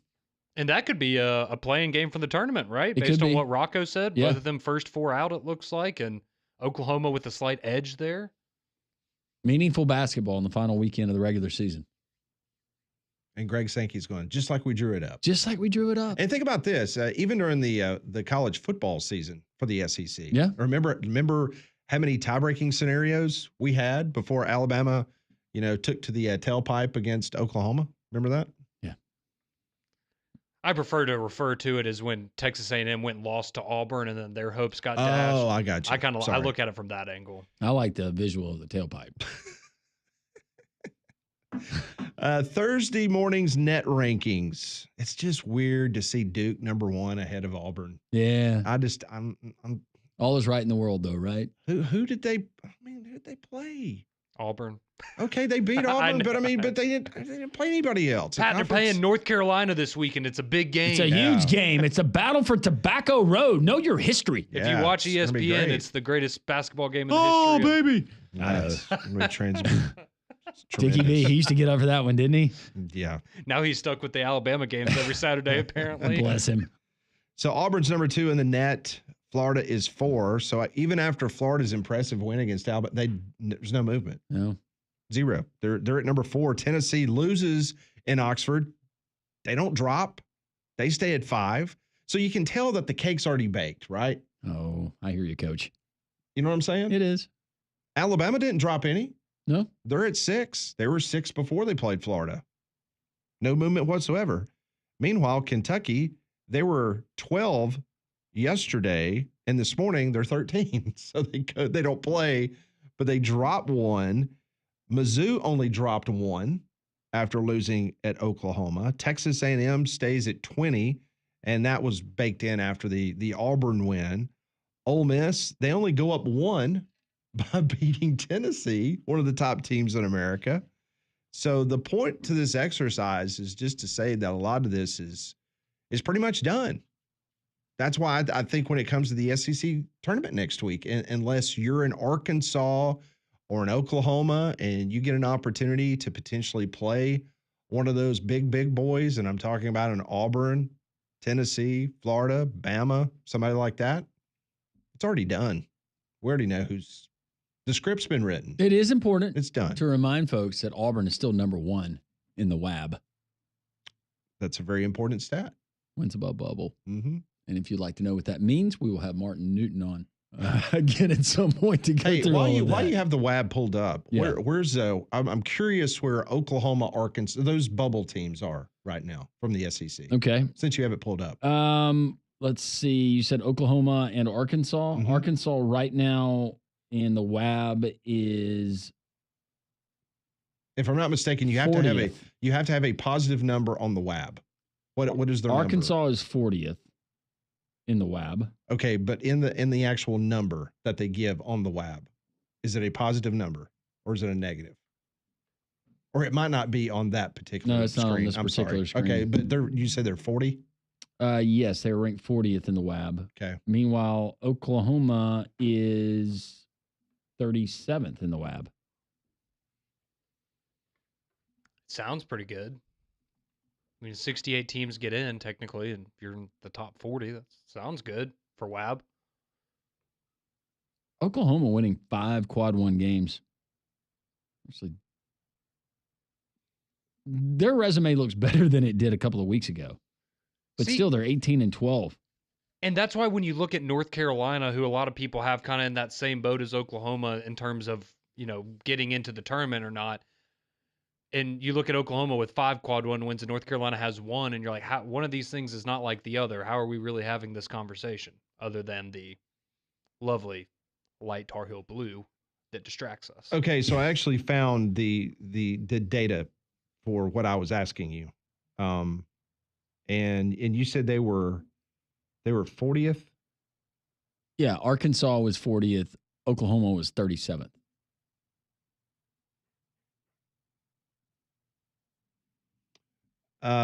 According to the definition, if you have a positive WAB, you're on the right side of the bubble.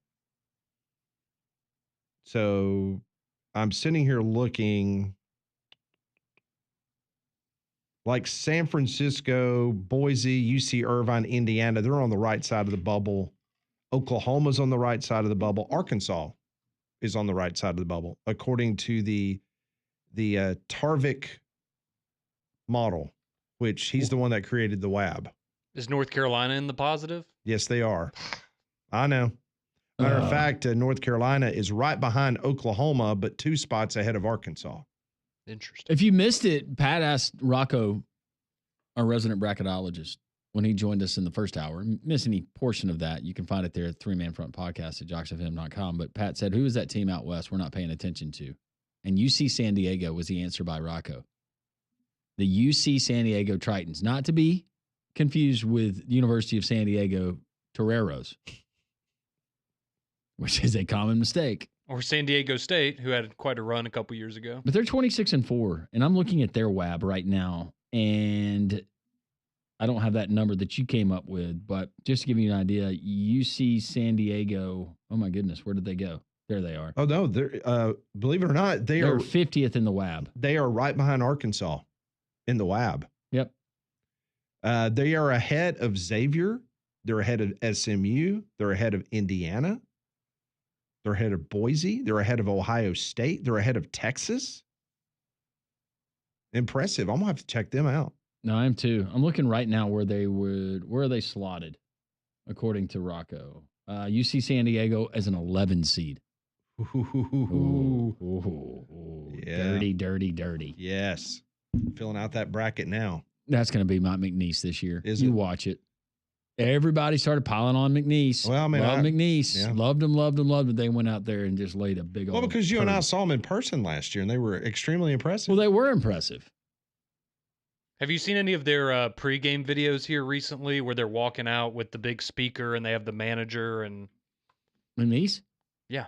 I don't watch a lot of Southland basketball. They've been getting a lot of I don't get that channel. a lot of buzz for that. Well, just on social media and stuff. I watch a lot of the Mid-Atlantic Athletic Conference. Ooh, Is that where Injit resides? I love some Mac.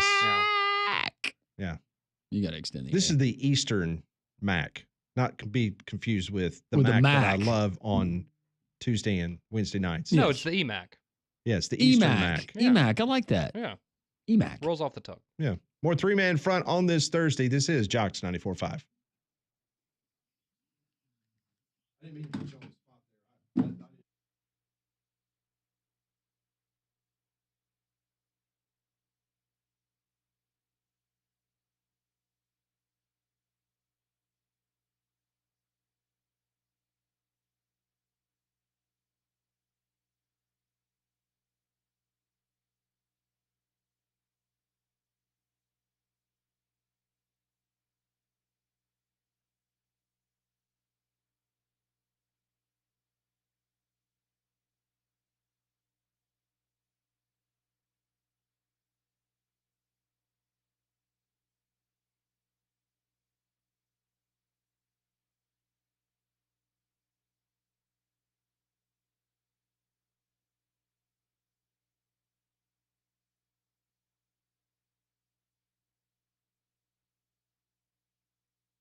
$11:36 three-man front here on this Thursday. We got UAB senior night at Bartow Arena.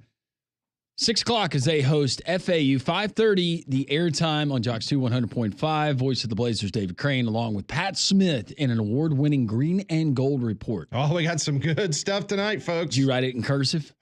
Calligraphy.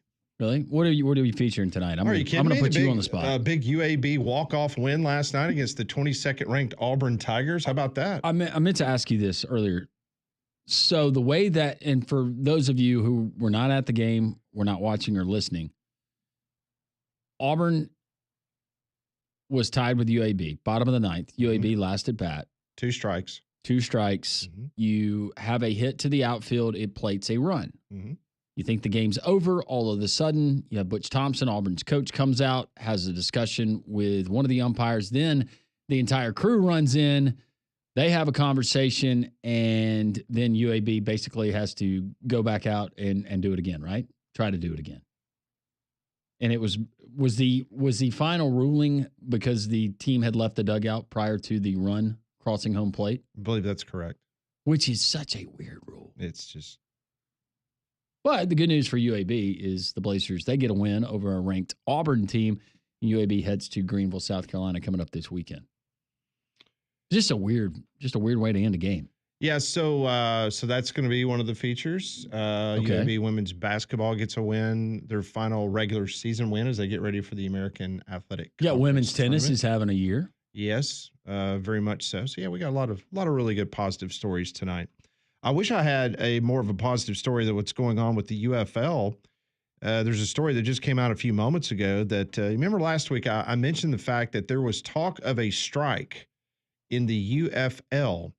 And so they had a training camp over the weekend, and the players decided that they would go. The quarterbacks decided that they were going to go to the weekend's camp. Well, Front Office Sports is reporting that UFL players were warned on Tuesday of this week they could be released if they boycotted the league's media days.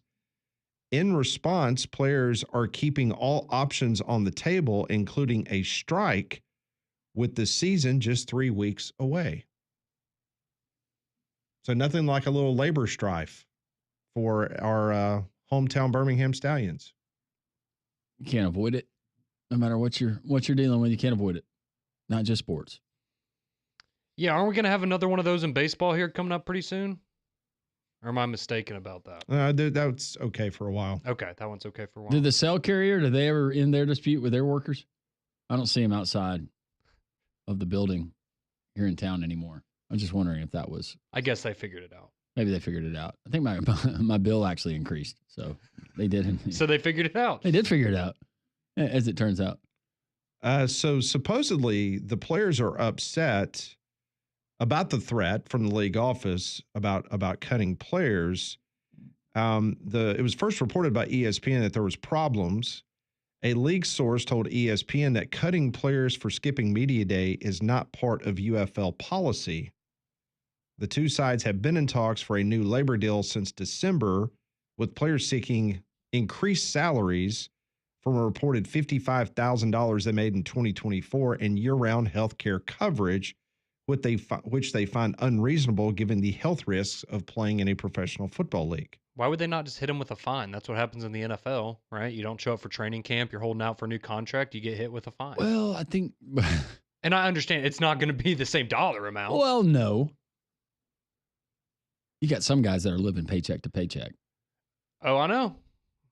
I'm not a fan of it, but I'm just saying you're going to cut somebody over that? That seems like bad business to me. It says on Tuesday, a day into the training camp, UFL coaches relayed the message to the players from the league. They told us that the league had gotten wind of a union organization against the media days, a player told ESPN, and that if anyone acted on that they would be cut and considered to have acted with conduct detrimental to the league. Players asked coaches where the message came from, and they said it was from Moose Johnston. A UFL spokesperson declined comment. Moose was a regular on this program every single week just 2 seasons ago. Last year, we had Coach Skip Holtz regularly on this program. So they're entering their second season after the combination of the XFL and the USFL. And needless to say, this is off to a rocky start from a league perspective. Might as well another championship. Giddy up. Get it done. I just hope we have players. I mean, you and I had already, rented some space to work with the quarterbacks again this year. Yep. Been taking riding lessons. Yeah. On the new stallion horses we bought. Thank you, by the way. Oh, you're welcome. You deserve it. Very sweet of you. Well, you deserve it. You've had a good year. When we come back, we'll head down to the loveliest village on the plains. We'll try to catch up with Rob Pate, former Auburn DB, and see if the excitement level is just absolutely fever pitch for iBob Part 2 coming up this weekend.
11:46, Jocks 94.5 on this Thursday.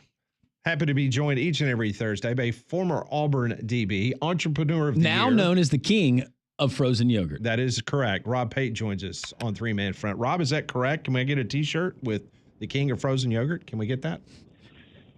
Man, I wish. I don't think that's allowed by the franchise, or we would print those and have them in distribution. Wait a minute, though. As the most successful franchise in the country of Sweet Frog frozen yogurt, I think, Rob, that you're in a position to call your own shots.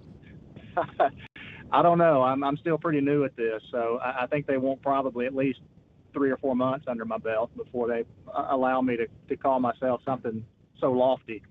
But I will tell you this: I'm any moment from being a grandfather. What? Whoa. Yeah, my oldest daughter is 4 days past her due date, so at any moment I could become a pawpaw. Man, you're getting old. You're so old. You're so old. But you guys are both older than I am, aren't you? Yeah, I'm 20. I think barely. Barely with me. I'm a year older Pat than you. Well. Oh, come Pat on. was at Huffman High School. That's right. And I was. And so he was, which was, I think, Pat, you graduated in like the early 90s, did you not? Late 80s. It was Late Lyndon 80s? Johnson Okay. administration, but yes. Well, what's the most grandfather thing that you do? Because I do a ton of grandfather things. What is the most grandfather thing that you do right now in your life? Oh, jeez.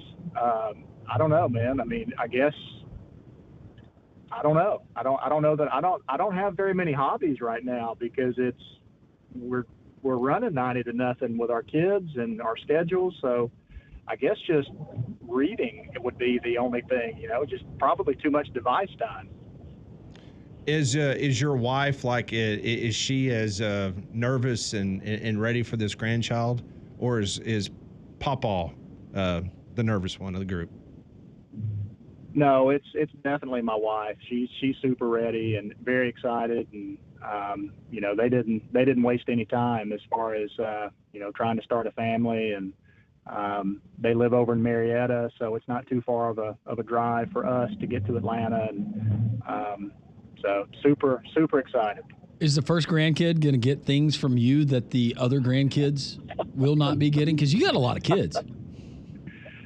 I'm sure. Yeah. I mean, it's, I think it's going to be, obviously my other kids are nowhere close to this stage of life. I mean, I've got a daughter that's a sophomore in college, but she's focused on volleyball and trying to decide what she wants to do for a career. So we're nowhere close to where my oldest daughter was. But, yeah, I mean, I think it's going to be a while before we have a second, but we'll see. I mean, this daughter, Claire, my oldest, she was the first child and the first grandbaby. And so, all the great grandparents are still alive. And so everybody's excited for her. And, we're just waiting for the call, man. I mean, we got the bags packed and we're ready to go.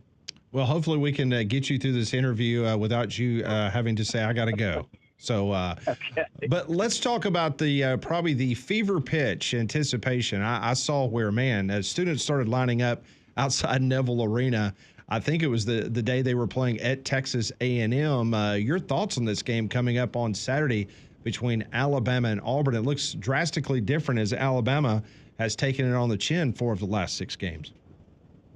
Yeah, I mean, it's different for both teams, with Auburn coming off of a loss, Alabama coming off of a couple of losses. And, but look, I mean, that's the nature of basketball. That's the nature of basketball this time of year when you're playing in desperation mode, trying to increase your seeding. And neither Alabama nor Auburn have had to they've seen a bunch of teams now that have been there.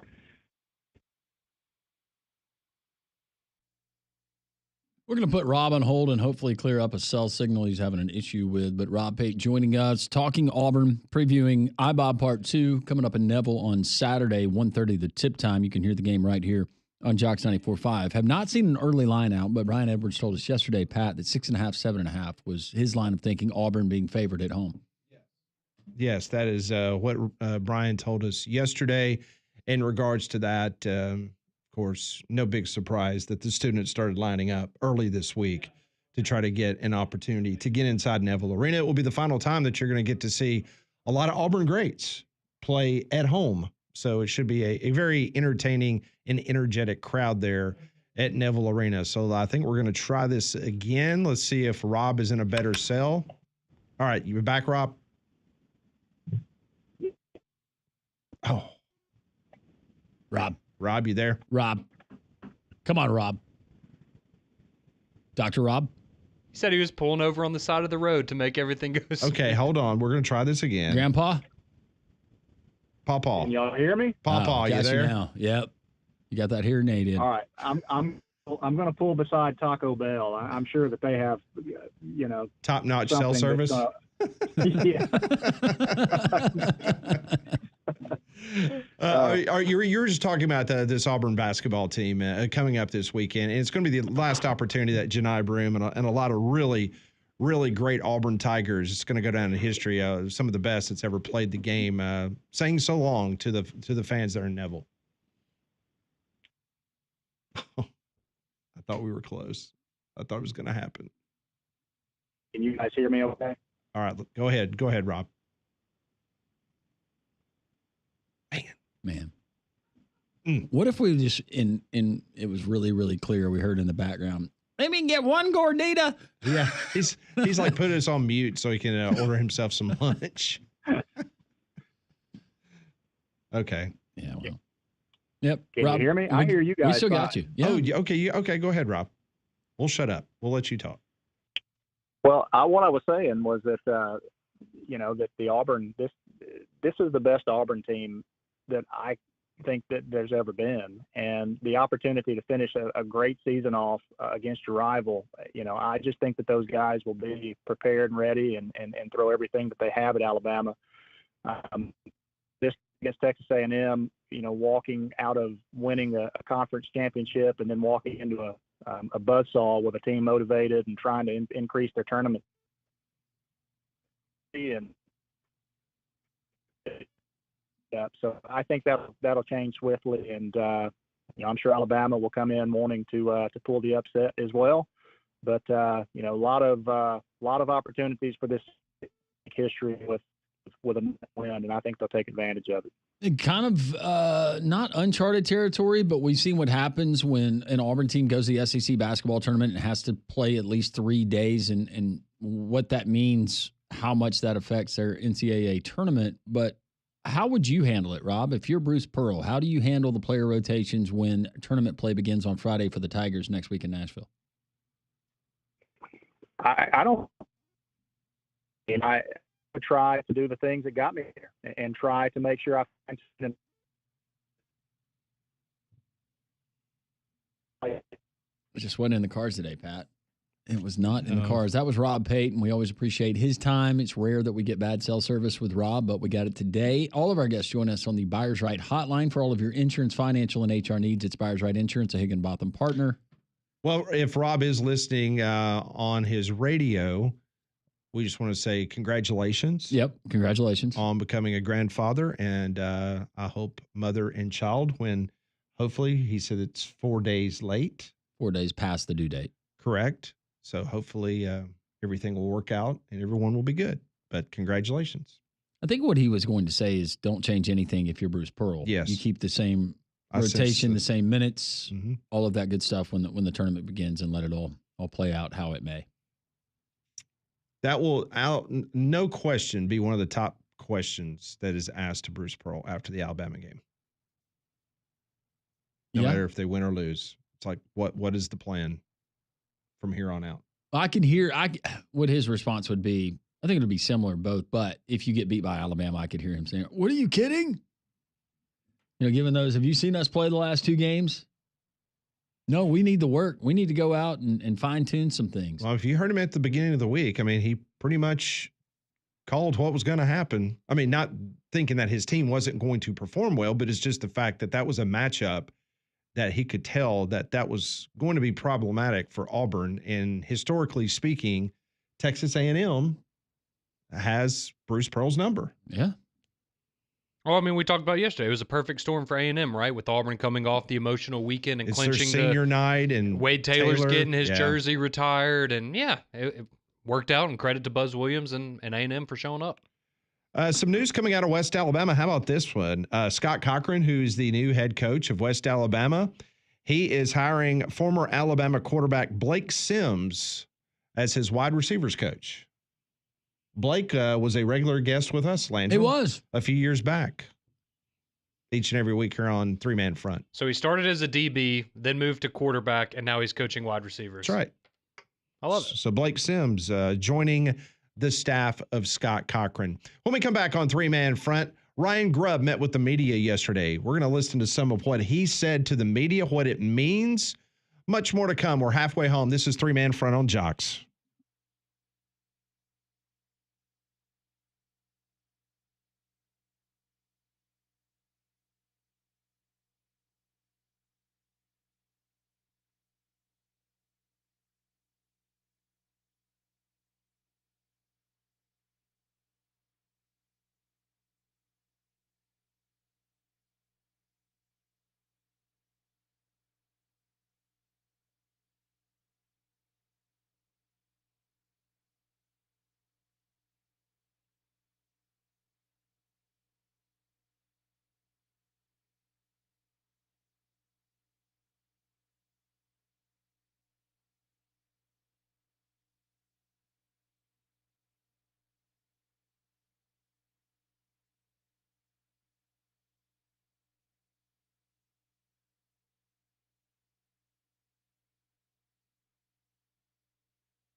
It is 12 noon in the great state of Alabama. Welcome into Three Man Front.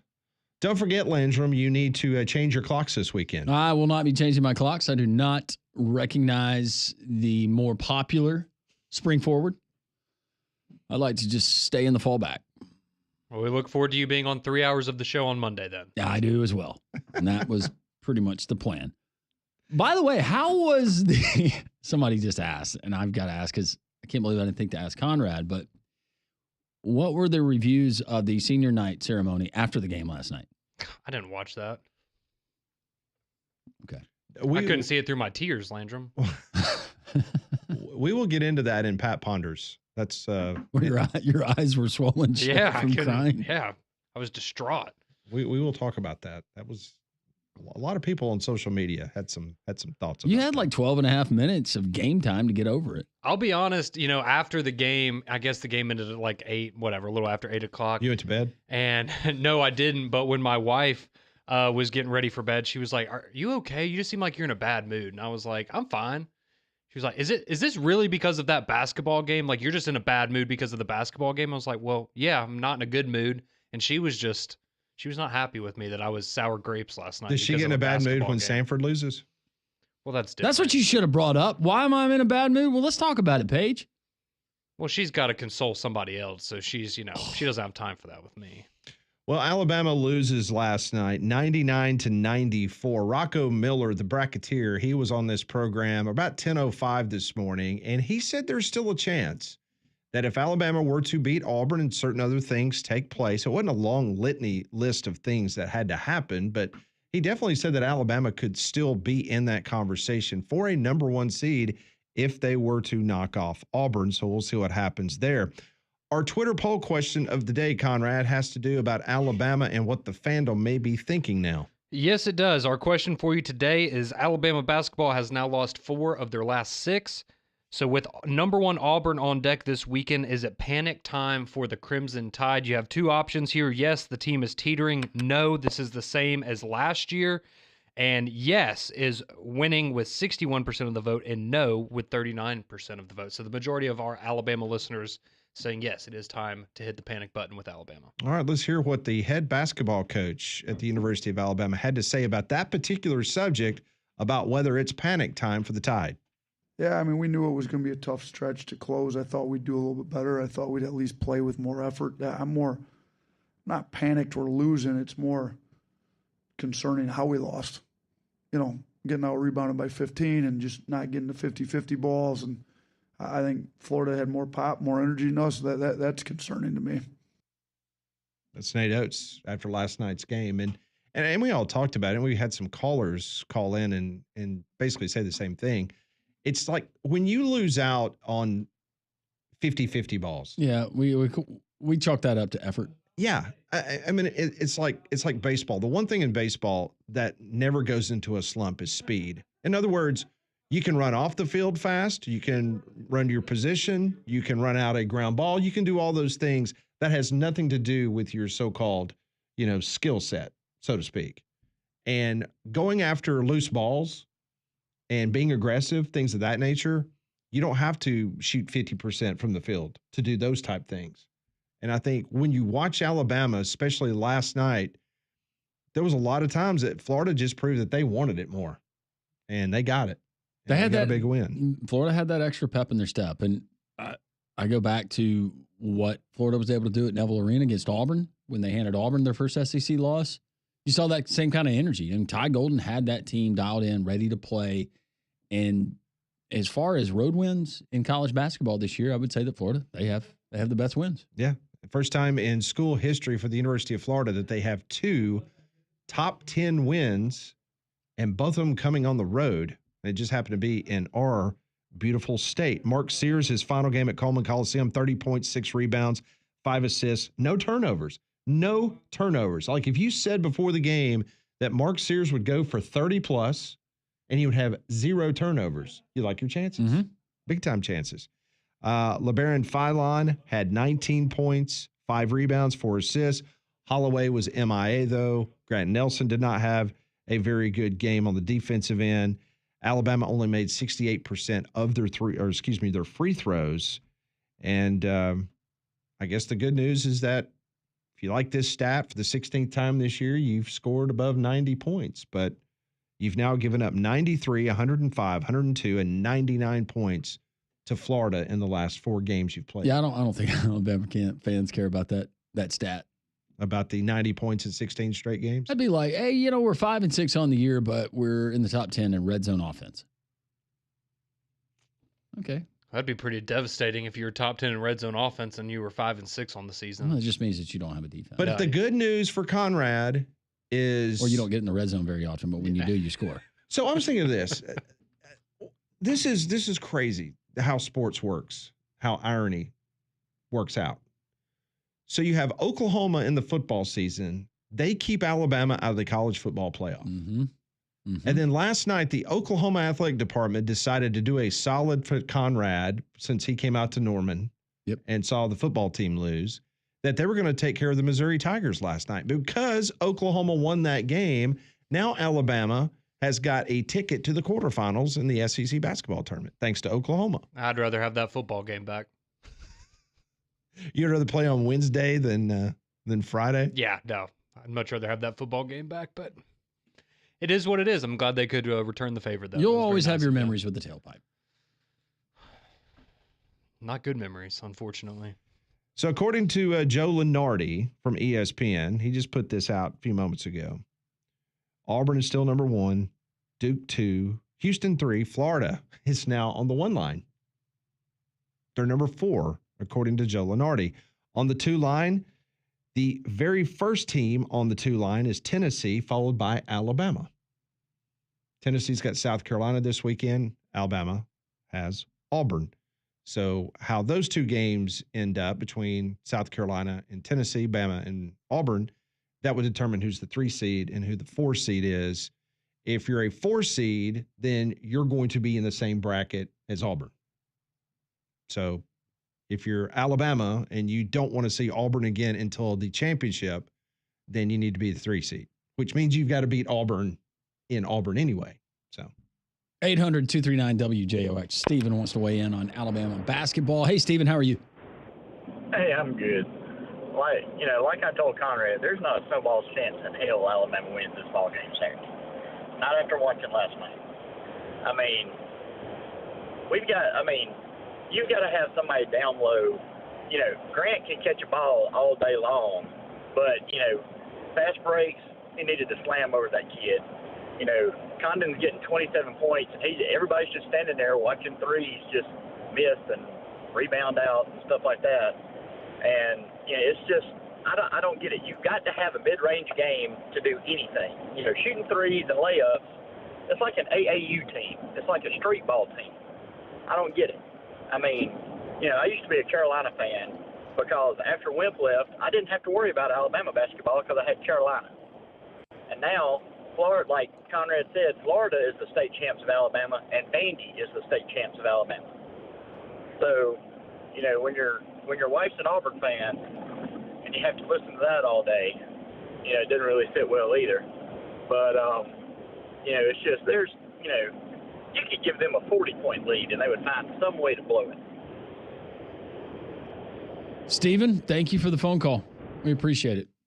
It's some of the same sentiment we've read on the Jocks text line, 205-834-9450. As we take you to the text line, Capstone Jack says Nelson got out-rebounded by 2 Alabama guards contributing just 4, but Oates is concerned about team rebounding.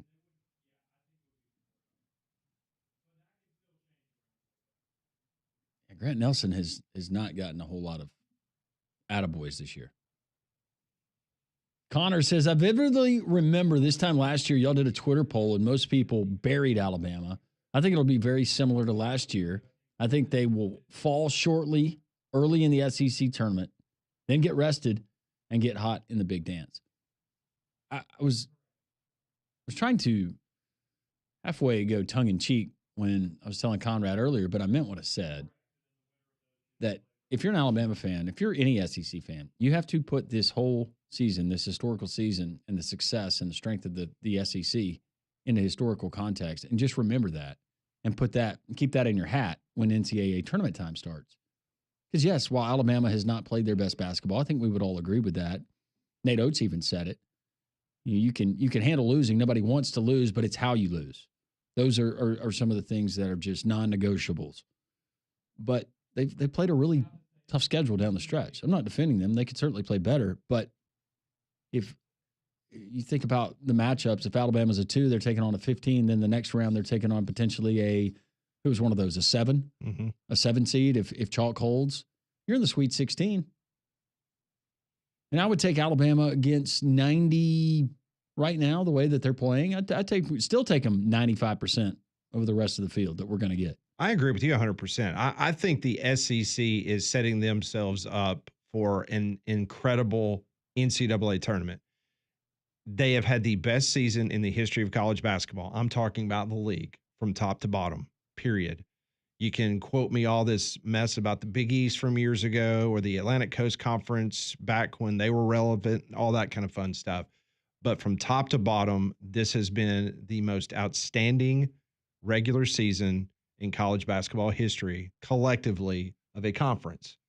And I firmly believe, that this conference is going to head into the postseason like a bear. And these guys are going to go in there and, you're going to bring your East Coast blue bloods or whoever to the table, and you're going to find out real quick how good this league was. Because the athletes, how long these rosters are and what they can do to you, it is going to be brutal for a lot of these teams that are not Southeastern Conference schools. So I agree with you 100%. So not making excuses for Alabama because they have definitely not played up to their potential. But I think that says a lot for a few SEC teams, because I'm telling you, you get a couple guys healthy with Kentucky. I know one guy is out for the rest of the season because he had to have surgery, but Kentucky's not a team that I would want to face if I'm in the NCAA tournament. I definitely don't want to play Missouri. No, I mean, look at what A&M did 2 days ago. Yeah, I don't want to play A&M. Do you want to play Mississippi State when they're knocking down shots? I don't want to play the dentist. No. Josh Hubbard's doing Josh Hubbard-like things. So, I mean, I don't even want to play Arkansas. Well, on a neutral site, if Oklahoma's hitting their shots, that's a dangerous team to play.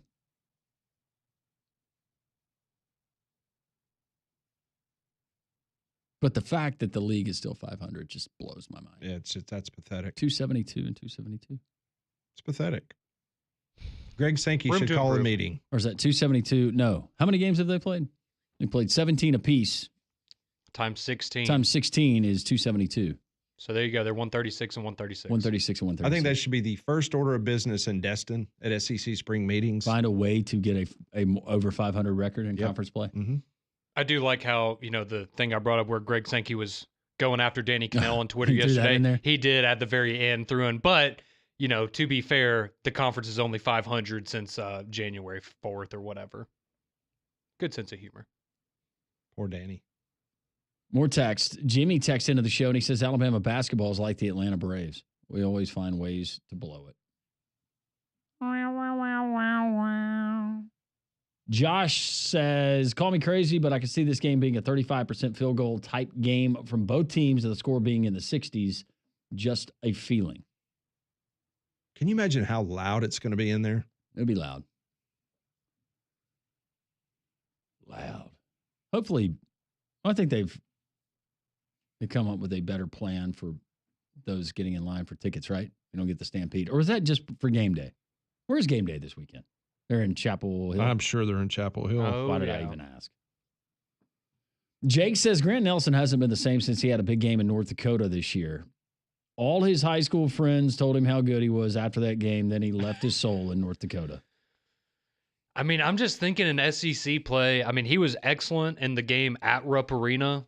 He kind of led the charge for Alabama in that game. But outside of that, I can't really remember another game in SEC play where he was one of Alabama's 2 or 3 best players on the field. This one coming in from one of our great listeners in the state of North Carolina. Landrum, don't let what the SEC did to the ACC early in the year fool you. NCAA dance is much different. SEC will have several letdowns in the tournament. Stuff happens. Teams get hot. P.S. Ole Miss, overrated all year. I have not been wild about this Ole Miss team all year. I think Ole Miss was definitely overrated last year. I don't know if I would say they're overrated. I think they're better. They're around than they were last year. Last year they were a paper tiger last year. Let's be honest. Absolutely. That non-conference was a joke. Speaking of Grant Nelson, so in his last 7 games, he's only been in double figures twice. He has made 2 3-pointers since the beginning of February. That is correct. Well, it's gotten to a point when Grant Nelson's on the floor and he has the ball, you don't view him as a threat. No. Absolutely not. That was not the case last year. And then when he's driving and getting to the free throw line, he's bad. He's not doing very well there either. Now, he did have, as you mentioned, the Kentucky game. He had 25 against Kentucky, 10 against Vandy, 12 against LSU, 15 against Mississippi State, 16 against Georgia, and then 15 against Arkansas. And then after that, that's when it started. He had 7 at Texas. And it started. Well, and even in the game last night, there was one time in particular when he drove to the rim and made a nice little move, around a defender, made a lay. And it's just plays like that where you look at it and you go, you've got the talent in the world. Why are you not trying to do this every time you have the ball in your hands? It doesn't make sense. Maybe doesn't like getting hit. Scott from Long Island says Grant Nelson is way too soft to play in the NBA or European leagues, but he'll be one heck of a dominant player in either a church or park or recreation league once he graduates and starts working in the real world. Thank you, Scott from Long Island. We had somebody this morning calling in to defend Grant Nelson. Grant Nelson would dominate it down at Dawson. I remember watching Alex Dillard, who played at Arkansas, who could shoot it from baseline to baseline and playing in there. That was open your eyes. I remember in college when Lawson Schaefer, who was a walk-on at Alabama, he would play basketball with us at the Rec, and he was a walk-on at Alabama, and he was one of the best basketball players I've ever seen. And that guy couldn't even get on the court. Just shows you how good some of these people are. Grant Nelson is a walking turnover waiting to happen. Appreciate that text. Sure, yeah, Grant Nelson doesn't. Been turnover prone. Should he shave the mustache? Would that solve the problems? I mean, you might as well try something, right? Well, you apparently can't grow a beard. Can he? I don't know. I like to think he chooses to just keep the mustache. The mustache. It's time to bench Nelson and Stevenson for good, says Josh. It's just a low IQ problem, in my opinion. I'll tell you, someone who had a pretty good game last night before he got hurt was Sherrill. He did. I think that's a guy that you're going to need a little more out of. Give him some more minutes in the postseason. He was really good. Daryl says it's on Nate Oates. He leaves the same lineup in for 10 minutes. Jimmy says he predicts 4 SEC teams in the Elite Eight. That'd be sweet. That'd be something. And Lyle says Auburn gets beat by Alabama on Saturday. I predict 104-92. I could easily see this going above 180 totals.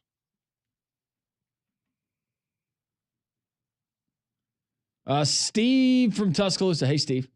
Alabama basketball is starting to remind me of the 1982 Braves. Golly, Braves keep getting brought up. Losing at the end of the season and yet falling butt first into the playoffs. 82, that was a great season. That was an awesome year. I was still in diapers. We beat the Braves in the playoffs. Went to the World Series, beat the Brewers. From Adam. Okay. This is going back to the UAB. The Auburn baseball situation game from last night. That Auburn appealed that the runner missed home plate. Okay. Steven reminds us that Kentucky beat Duke earlier in the year. They did.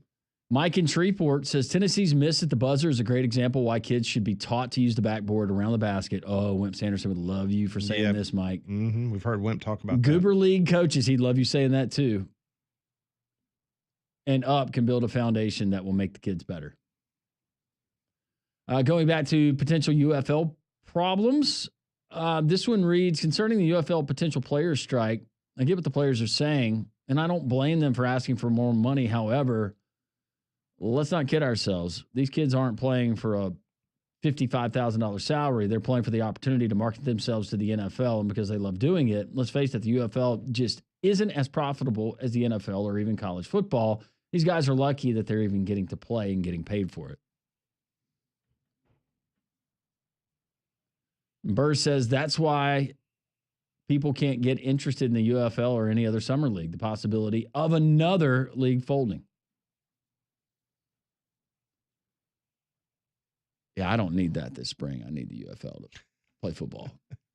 Just for me personally, yeah, I'm going to need to watch some UFL. We will continue to take your text and your phone calls at 1-800-239-WJOX. It's just announced at Courtesy GMC for the month of March, up to $7,750 off MSRP on the 2025 Sierra HDs in stock. Courtesy has SLTs, AT4s, and Denali's in stock. Jocks listeners have taken advantage of this incredible deal that Courtesy has had on these AT4X trucks. 2 left, and they're up to $11,000 off MSRP. Sierra SLTs are now up to $13,000 off MSRP. You don't need to go anywhere else to get a brand new GMC except in Trustful and Courtesy GMC. Compare dealerships. They encourage it. No one is going to beat what Courtesy GMC can deliver in savings. Go see them off I-459, Trustful, exit 32, or check out their inventory at courtesybirmingham.com. Did you hear the clap coming from the control room while you were reading that? Yeah. Why was he clapping? Conrad, look up at the screen. The Yankees in spring training baseball have runners at the corners. Your boy's coming up, Pat. Goldie? There he is. Look You at hope him. he gets ear hold right here. That looks familiar. He swung through that 91-mile-an-hour heater. That was kind of gross. That looked familiar. He doesn't look as big. That's because he shaved his beard. They don't let you do steroids? No, because he shaved his beard. Oh. That's why. More three-man front. This is Jocks 94.5.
It is 12:25, Jocks 94.5 on this Thursday. If you're watching on YouTube.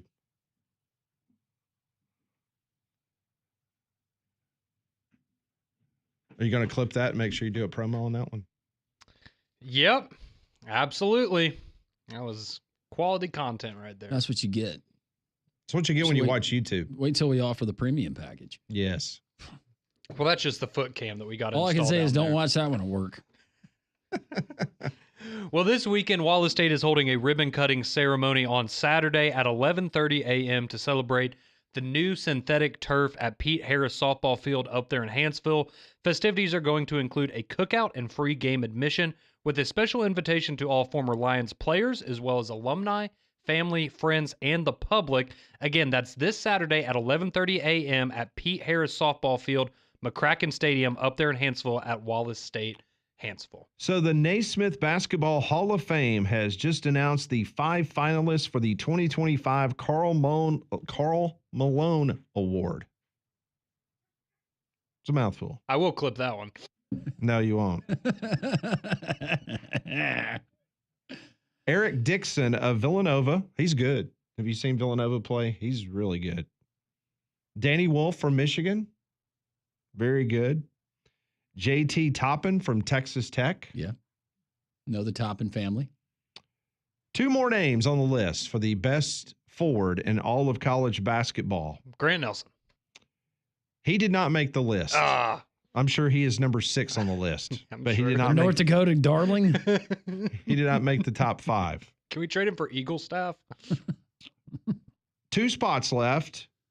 Yaxel Lindeborg from UAB. Yes. And Janai Broom from Auburn. Very nice. So Janai Broom and Yaxel Lindeborg, they have made the best power forward final 5. One of those 5 is going to be named the top power forward in all of college basketball. And yesterday, Baker Mazar was nominated for the Patrick Ewing Award, which is for the best small forward in basketball. So there you go. Mm-hmm.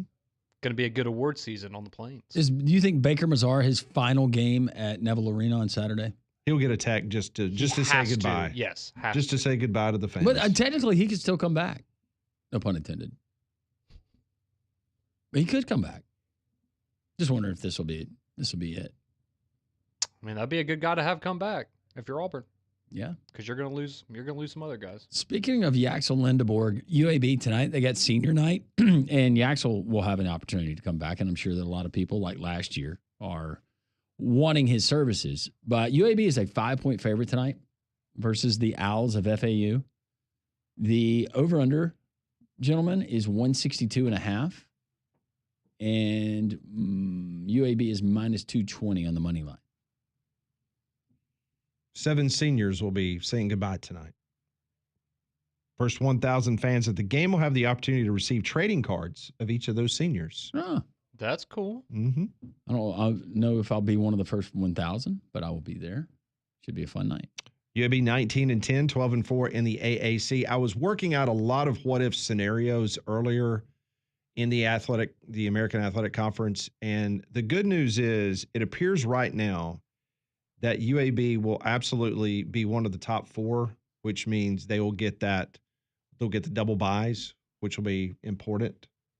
If you want to make a tournament run, that's just less games you got to play to get to the championship game and hopefully get an opportunity to go to the NCAA tournament. So that is the good news. And I know Andy would love to be able to send these seniors out with a big win. Yeah, just get us to Sunday, right? Mm-hmm. They play the championship game on Sunday, don't they? If I remember correctly. Believe so. I feel like they do. But just get to Sunday. I believe you're right. And if it's no, Memphis, I take that back. I think it is Saturday. I think it is Saturday.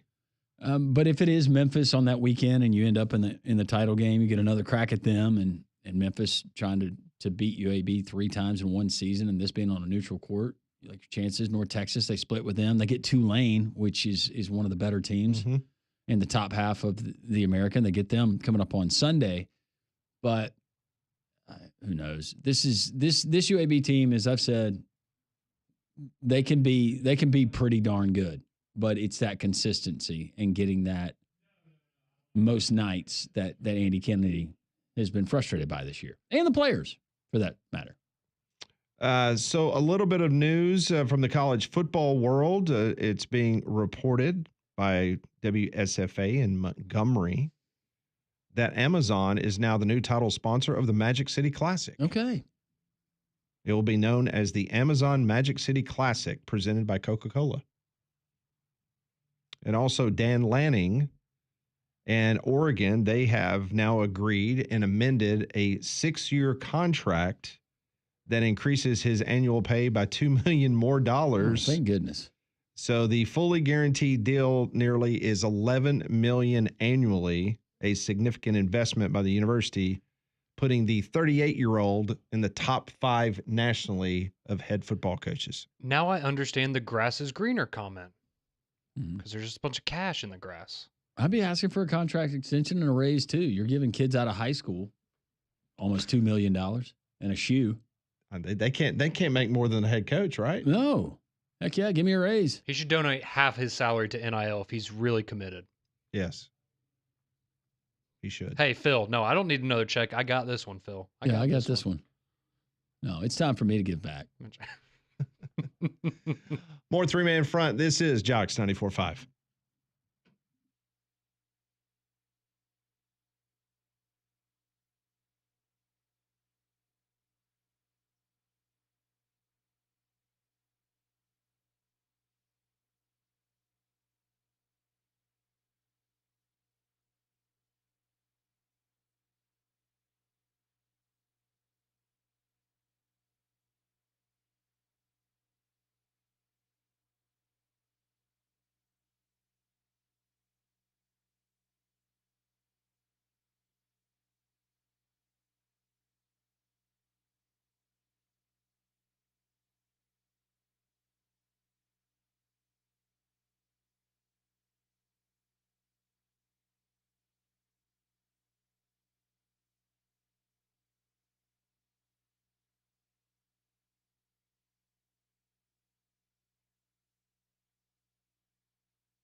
Welcome back in. It's three-man front on this Thursday. A little chilly.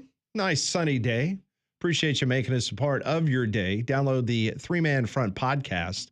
Take us along on the Jocks 94.5 app. You can watch us on YouTube, listen to the audio stream as well. Ryan Grubb is back in Tuscaloosa, Alabama. He met with the media yesterday, and this is what he had to say about the third time's the charm, right? Him coming back to Tuscaloosa. Here's what he had to say. There's a lot of factors that went into that decision, but certainly, not having to uproot my family and things like that were part of it, but definitely wasn't the only factor. Obviously respect the heck out of Coach Saban. That one was a little bit more just the guys I had in the locker room at Washington, and Mike Penix, the relationship I had with him, and Roma Dunze and Jalen McMillan, Troy Fatanu, those guys all went to the NFL. We knew we were poised for a really big season. I just felt like that would have been pretty hard for me to walk away from those guys. third time's a charm, right? I think there's a lot of factors. Obviously, I felt like there's a lot of things already in place here. Hats off to the staff they did a lot of heavy lifting this last year, just implementing a lot of things that are within the system offensively. So being able to come in here and get some things off the ground that guys have already seen, I felt like, I could be an addition to, not necessarily like we have to, totally uproot everything that's going on. Certainly there's some things that I do that are different and just like everybody, but it just felt like there's a lot of groundwork laid that, we should have a good opportunity for success. It's just crazy to think that he had an opportunity to come work here with Nick Saban, and Alabama was willing to make him the highest paid assistant coach in college football. And he decided to stay in Seattle. And listen, it worked out for him. And then he got an opportunity in the NFL. So now he's in Tuscaloosa. When we needed him most, here he is. Yeah, he is there. He was also asked about his quarterback room. How's that quarterback room looking right now in Tuscaloosa? I think that they each, just like any quarterback, have their own individual, strengths and weaknesses. And I think, Ty has done a good job. I thought he had the biggest jump from day one to day two, just as far as like being able to take in all the information, process quickly and move. Austin's done a really good job of showing command for a young player.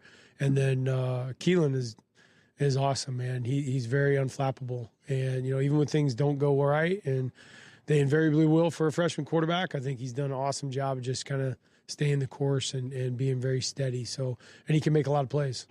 Of course, he was asked, okay, give us some comparisons. Give us some stats. What do you think about Keelan Russell? It's been a while. I thought, one of the things I noticed, think about Jake Haener way back to Fresno State, who's at the Saints now. Jake had a really whippy, quick release. Once he made his decision, he was very decisive with the ball. I see that with Key a lot. And then Keelan's vision reminds me of Mike a little bit. Penix, he has good, wide vision with the field and can see it even when he doesn't know exactly what's going on. So he's still working through all the processes, but he'll get there. He's a good player.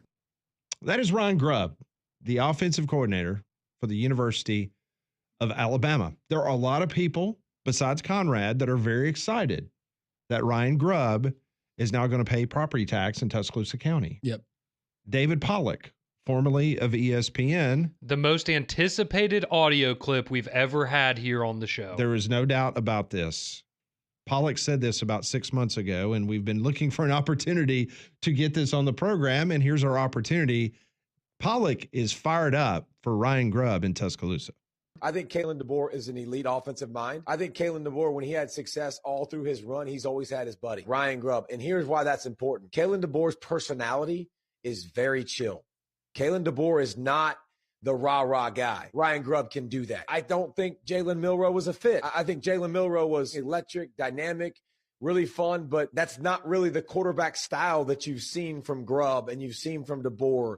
He had Penix that was somewhat of an athlete, but that's about ball out of hand, making reads, making throws. If I was Alabama, I'd be jacked up. I'd be excited. And I think y'all are going to be shocked by Alabama's offense this year. I think it'll be night and day better. The pieces are probably going to fit a little bit better with DeBoer's style, with Grubb's style of offense than it did with Milroe, even though he was, one of the freakiest players in college football. Absolutely brilliant. It was worth the wait. It really was. It all sounds good. He said a lot. He did say a lot. He's pumped. He's jacked. I am too, David. You think last year Grubb was like, I'm going to send Kalen on a little exploratory mission before I go down there and make that my homestead? Well, nothing against Geno Smith, but it's, all right, here I am with Geno Smith. I'm so upset that we did not get a Geno Smith comp. He had a lot. I'm really glad we did not get a Geno Smith comp. He had a lot of really nice things to say about Geno Smith yesterday. I mean, in the press conference, he's not a bad player. No. He was more like talking about him as a human being. Well, I was about to say the way that he turned his career around is remarkable. Seriously, but yeah, I'll take the Michael Penix comp over the Geno Smith one. So since we're on the topic of spring ball, let's go to Chapel Hill, North Carolina. Let's hear what Landrum's voice doppelganger has to say about spring practice. interesting to be starting football here in March, especially when we'll be able to get the pads. But exciting, good to get going, and like I said, appreciate the turnout. We got a lot of work to do, a long way to go, and just kind of getting to know the team here. We did a lot of off-season conditioning, and teams responded well to that. So we've been able to work through practices, through our first practice, pretty cleanly. But we'll see how that goes here as we start stacking them together. But as far as evaluations and things like that, got a long way to go, and we'll take a look at everybody and see how things shape up, and just take it as it comes day by day. No big expectations here other than to go out and get better every day. Yeah. That's great. I just thought about this. When is Jordan's spring break? I don't know. It might be right now. Yeah. Isn't Auburn's this week or next week or something? UAB's is next week. I just like how he somehow said the exact same thing 3 or 4 times in a row. Yes. To fill out that. Just to fill up the time. That answer. Yep. Mm-hmm. Filibuster, man. And I saw a clip of their practice, and I guess there's a method to his madness. They have no numbers on the jerseys and no names on the jerseys. You got to earn that. I guess. I don't know how he identifies. Yeah, that was going to be my question. I didn't see any tape on the helmets with names. Hey, Freckle Arm, come here. Well, Jordan was supposed to put together the numbers and names, and she got a little distracted, so she's behind. So she's still doing study boards for the girls in the sorority. Dream boards. Her vision board. Vision board. That's it. Vision board. So stupid. Well, I can tell you one team in the SEC, by golly, they're going to play a spring game. And I don't care what happens at other places, but we're going to play a spring game, and you better get ready. And we're going to play it in Fayetteville. This is what Sam Pittman told our good friends Ty Richardson's radio station this morning in Arkansas. I wanted, spring games or excitement for the team. Okay, stop. Just stop. He doesn't really talk that slow. You didn't have to slow it down. No, why did you do that? Disrespect Sam that way. Can we try this again? Had a great lead in, had a great voice. I didn't. I was not going to guess which Southeastern Conference school that you were talking about with that voice. All right. Here's Sam Pittman on a possible spring game or not in Fayetteville. I wanted, spring games or excitement for the team. Allows the state to see the team play. Certainly our Saturday scrimmages are going to be open anyway, but the spring game is fun for the kids, and it allows us to show what we have. I'm not concerned about someone stealing your player. Everybody in America knows who's on our team, as we know about who's on Florida's team and Ole Miss's team and all those things. So to me, taking a spring game away would be taking an opportunity for the state of Arkansas to see the football team away, and I just do not want to do it. There you go. I love Sam Pittman, but something he said there, and that was kind of my argument originally. Not that I didn't, because I did want to hear it from a coach's perspective, some of the other things we don't think about, the factors of playing a spring game and people seeing your players. But what he just said was my original thought was, I think most of these teams that would be eligible to go and pay somebody hundreds of thousands, if not millions of dollars to transfer to their school probably has a pretty good database and a pretty good, whether it's a analyst department or whoever handles that for them, player development, player personnel, that probably has those. But I also get it where you don't want to necessarily put on film a second or a third string guy that's going up against a first string guy, where you are going ahead and giving an early look to some of these guys wondering, how is this guy going to stack up at this level? Or I get it. I guess Pittman has his eye on a couple Florida and Ole Miss players. Yeah, well, I'm surprised we have not heard more of what we just heard from Sam Pittman from other coaches. No, because it's the reality of it. And look, I applaud him for what he said, essentially. Hey, this is about the state of Arkansas. This is about the fans. This is an opportunity that we would be taking away from them, and we don't want to do that. So, but given how, he has been rated. That program has been rated. Now, they've done some rating, but they have been absolutely pillaged in the portal the last couple of years. Maybe he figures there's no way around it. I don't think their NIL is Boys, like, can it get much worse? Strong in football. Can it get any worse than it has the last couple of years? Probably not. No. All right, let's do a spring game. And if you're asking Sam Pittman, being honest to a man, he probably had gone ahead and made some secondary plans for this offseason. Whether that's fishing or going back to hanging drywall. I was about to say, hey, easy win with the fan base there going into what might be a tough season. Yep. That's a dude I'd love to hang out with, though. No doubt. On the pontoon. Yep. Having a beer. I was about to say, I bet he can put some back, too. Not promoting it. Not promoting it. I'm just saying. All right, more three-man front. This is Jocks 94.5.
$12.50 Jocks 94.5. You know, the other day we were at Social Taco.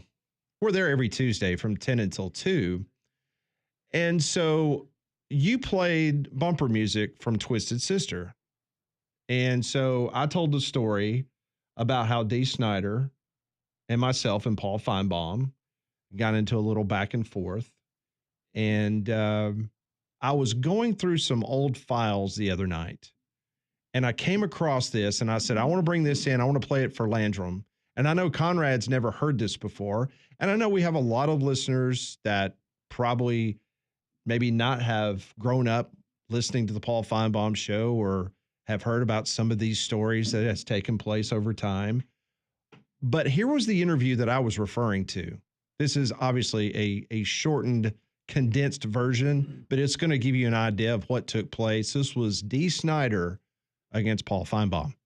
We're joined now by Dee Snider, who is the lead singer of Twisted Sister. Paul, and your point is? That this is a publicity stunt. Publicity for what, Paul? To get people to remember your group, to get you on shows like Why, this, Paul? and to maybe have a Why, comeback. Paul? To have a comeback tour. Why, Paul? Is it a comeback? No. You sound like a pretty bitter old man here, Dee. I'm a bitter old man. You know, it's a short plane flight. I'll come down and kick your ass, old man. I'll be happy to send it if you'll come. I mean, I tell you what, you don't know my me too friends, well, Paul. the Paul, people. what is a redneck? I tell you what a redneck. Tell me what a redneck Dee, is. You call me, Paul. I didn't call you. Dee, I will send you an airplane ticket and introduce you to a few rednecks. Oh, you see? I tell you one thing, pal. I would not want to trade.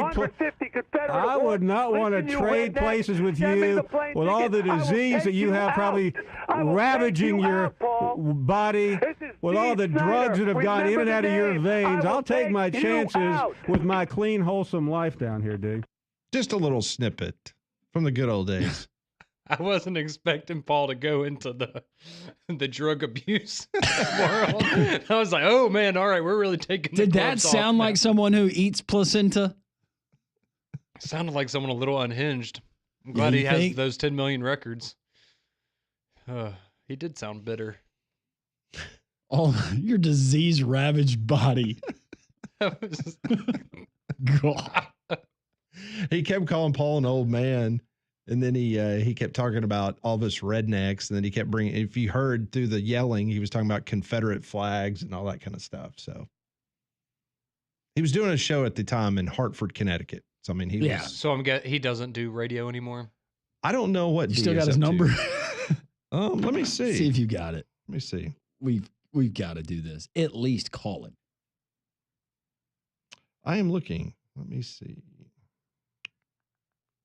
By the way, if you were wondering, spring training baseball, the Twins beating the Yankees 5-0. Yeah, it's embarrassing. Thank you for bringing that up. Embarrassing. Oh, just while we had some time. Yeah. I hate to report that I do not have his. Will you text Paul, see if he's got it? Yeah, absolutely. What year? Do you remember what year that was, or a rough estimate of what year that would have just been? do a search on whenever the rocker music situation took place. Do you remember off the top of your head? Would that have been mid-90s? Yeah. Whenever Rocker did the interview with Sports Illustrated, and he made some disparaging comments about the city of New York and certain people that live in New York. 1999. It was 99. That's what it says here. Okay. Yeah, there is nothing on his Wikipedia page about working in radio, so maybe it was a short-lived thing. Does he have a cookbook, Dee Snider? Yeah, that was the other thing that he was noted for at that Dee Snider Home time. Remedies. Do you like placenta as much as I do? Let me give you 1,000 fascinating, great, easy to prepare recipes for you and your family. Because him and his wife, they went on that tour where they had, publicly talked about placenta. Yeah. He was he had a reality show at one point. Did he really? He did. What was it called? Twisted something? Twisted Family. There it is. So easy. Twisted Family. How old is Dee? 69. Yeah. I think Paul could take him. Especially with the thought process of Paul during that time of how Dee's body was. Think about what that body's like now. How many more diseases are ravaging that body? No, I'm sure he's probably clean. He probably goes to Mandu. Oh, he He's was good to go. he was in the 6th Sharknado movie. After about the third one, I can't remember the one I saw recently where they were at Shea Stadium watching a baseball game, and all of a sudden the Sharks. I saw one with Tara Reid before she absolutely became a train wreck. Yeah. Okay, here it is. Yeah, so he hosted a radio show from June 1999 to August 2003. Okay, so it was in that time. It was 1999 when we had him on. So that was goodness, 26 years ago. You think he remembers that? How could you forget going on the Paul Fine? Don't you think that he turns on the SEC network every day? There's a dartboard with Paul's face on it, probably. He sees Paul Feinbaum. He said, "Yeah, I was going to go down there and whip that guy's butt." Guess Twisted Sister didn't tour in Charlotte anytime over the last handful of years. Probably not. Let's see. D. Snyder is of Ukrainian descent. I did not know that. Yep. I'll give you some more. Snyder and his siblings were raised as Episcopalians after his mother joined the church. As a child, he sang in a church choir, several church or school choruses, and a concert choir in high school. He was selected for the all-state singing team. Anything about a disease-riddled body in there? How many hepatitises? Better watch. He might call on the radio show and threaten to come down here and whip you. I don't know. I got plenty of red in my neck. Bring it on. We have another Stab hour you to with go. one of those high heels. Join us for the fun and frivolity from 1 until 2. And we'll take you up to the Paul Feinbaum Show right here on Jocks 94.5. Landrum, Conrad, I'm Pat. Molly back with us on Monday.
One o'clock here on Three Man Front, the fourth and final hour of this Thursday edition.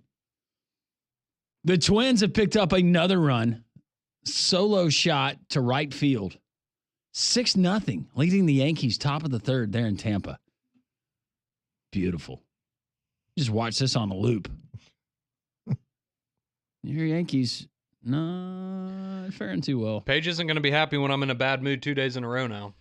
But I thought it was cool that the Yankees fan threw the ball back. Yeah, Yankees fans in midseason form already. Yeah, spring training, I am not throwing that ball back. No. But I appreciate the dedication. If I'm feeling the pressure in Truist, I'll do it. I'm not doing it there at, what is it, George Steinbrenner Stadium Field? Mm-hmm. Yeah, not ideal, especially when I saw some of the Yankees reporters this morning saying, hey, for the spring training game today, you may want to watch because it looks like this is going to be your opening day lineup. Pat's Cardinals are already losing 2-0. No, bottom of the fourth. Yeah. At least it's not 6. It's true. It's true. You're doing 67% better than we are right now, Pat. Think about all of that salary that's on that roster that's losing 6-0. There's a big part of it right there. Yeah, well. Old AJ. Got to learn how to play in the postseason. Maybe you'll get back. Pat, you were just looking at something smiling. Oh, I'm just looking at... It could be a multitude of different things. I'm looking at... Is it a table tennis line for tonight that's coming in hot? Yeah. Okay. Well, somebody had sent in a pick for earlier today for you. I'm looking at a second half point spread of Indiana State and Southern Illinois playing in the Missouri Valley tournament. Let's see. You've had a good little run here. I have. It's been good. Last night was good.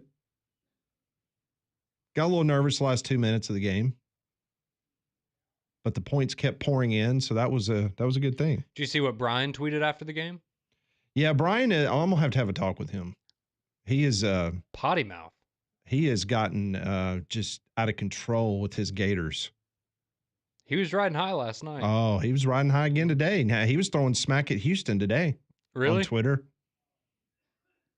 Nobody wants any of his Gators. Now they're his Gators. I'm gonna say, is that the same Gators that Billy Napier's the head football coach of? So confident in them, he took the over yesterday. Which he didn't take the plus 3.5? No, he took the over, but that hit just fine. 205-834-9450. Going back to D. Snyder. Oh, boy. Someone asking, any relation to Rob Snyder? No. Don't think so. Spelled differently. Spelled completely different. I'm pretty sure their political leanings are different as well. Not that matters, but. Yes. I think you're correct. Michael says, y'all better be careful with old D. Snyder because he's not going to take it. No, he ain't going to take it anymore. He's not going to take it anymore. Thank you, Michael. That's good. That was good. David said, D. Snyder appeared before Congress, represented the Rockers very well. Check it out on YouTube. Paul calling something a publicity stunt is laughable. That's good. Everything Paul says is for shock value. Let's back up. Why do you think I called him? Why do you think I got him on the show? Because you wanted him to break down Alabama and Auburn football. Of course. Obviously. Tim says, I think D still does some talk stuff on Sirius. It's probably terrible. Would not invite you there. Landrum's trying to start a fight now. He is. He's gotten some confidence. Now he's taking some jabs. I wish I had his number. D. Snyder has a show weeknights called House of Hair. A radio show? I don't know. That was golden. Thank you, Pat, Josh, and Huntsville. Oh, I got a million Fat of those. Joe says that was awesome. BB. Twins up 5-0 over the Yankees. Why the heck can't they do this in the regular season? Well, it's now 6-0, but I read the text as it was sent to BB's a us. Twins fan? I think she just hates the Yankees like everybody else. No, well, that's fair. That's understandable. Why wasn't Ole Miss assessed a technical foul for throwing stuff on the court while a Tennessee player was shooting a free throw? Pat? We want to know. Pat slipped a $100 bill in their pocket before the game, and, you know. Chris Beard got on the PA. Enjoy the game. Like, thank you. Thank you, Coach Beard. I hope they don't do this crap at Indiana when I'm there next year. So I guess for the way that they stormed the court, they're not going to get Because they waited a little bit. To my understanding, if the players leave the playing area, the opposing team, then you can storm the court, no then penalty. At that point in time, I guess technically that team is out of harm's way. Okay. And at that point, you can celebrate and have your party. Good. No, that made Lane happy yesterday. No, that money's still going to be available.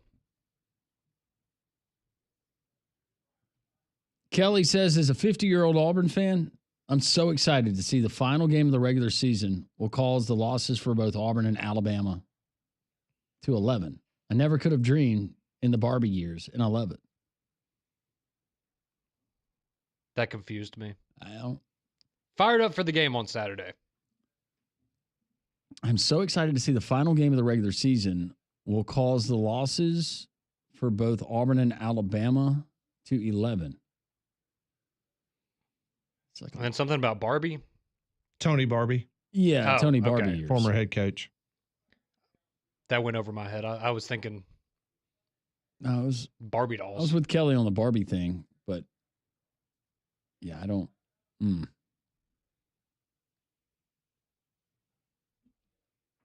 Keep the text rolling in 205-834-9450. People asking for certain Twitter polls. Who would win in a fight between Paul and D. Snyder? That could be a fun one. Alabama fans and Yankees fans have fallen into the same category. Thanks, Conrad. And we should have a Feinbaum Rewind segment. Anytime.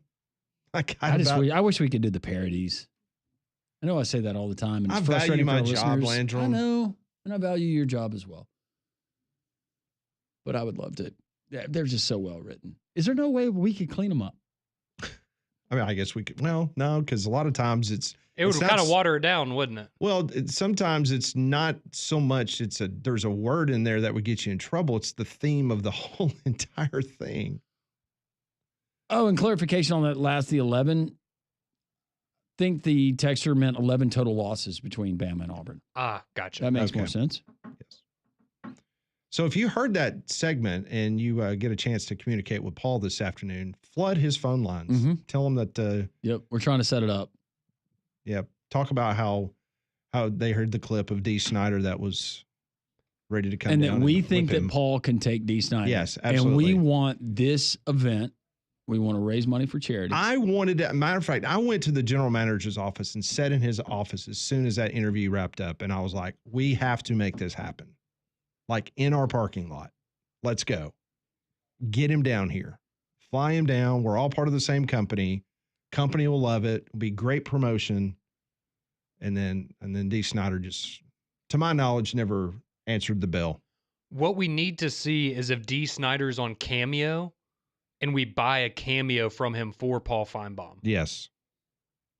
That's a great idea. Because, I mean, it might be the best idea you've ever had. I was about to say, it's D. Snyder. He doesn't have a lot of them, so yeah. Oh, yeah. It's pretty easy to single out, but. Yeah, one per month. Hit my quota. I like the cameo idea. Oh, we got a winner there. When's his birthday? That's okay. You can go to your phone and find it. So one of my buddies is getting married in a couple of months, and we have a bachelor trip coming up in May. And it was supposed to be a surprise, but they couldn't keep it anymore. Somebody bought a cameo for the bachelor party from Shooter McGavin. That was pretty. It was pretty That's cool. good. That is good. It was pretty cool. Michael says, "How about a Shane versus Tim Brando rewind?" I got plenty of those. I got plenty of Jim versus the world. If you want to hear any of that stuff. The reason I found it is because, as you all know, Netflix, or you may not know this, but I haven't signed anything, so I mean, I think I can talk about it. But Netflix is doing I think it's a 6-part documentary on Nick Saban and the hiring of Nick Saban at Alabama. And so, is this the British woman that called you? No, this is good old American folk. Okay. They reached out to me, and I've been providing them some background and some audio of back when, we obviously had Coach Saban on the day that he was hired. We had Coach Mal Moore, the athletics director of Alabama. So I've got a lot of sound, a lot of things that we did on the radio show that they want access to, and happy to provide. And so I've been dealing with them, and that's where I came across a lot of this old audio that I like to share with Landry, make him smile. Yeah.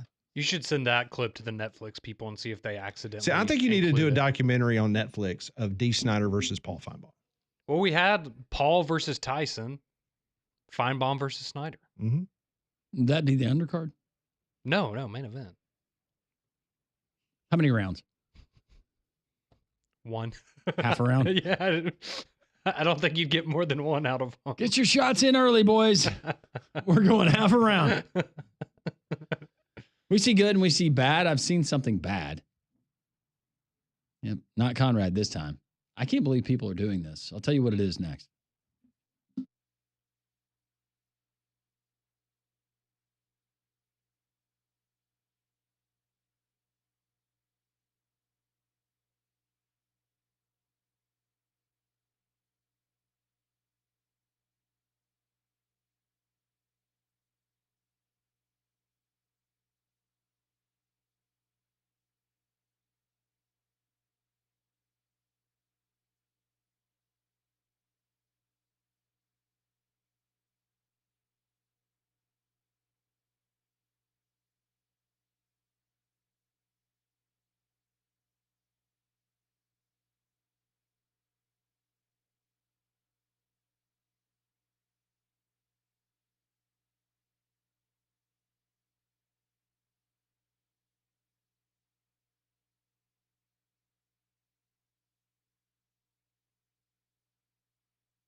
Oh, this is great. 115, Minnesota has added another solo shot. 7-0 Twins over Conrad Yankees, top of the fourth.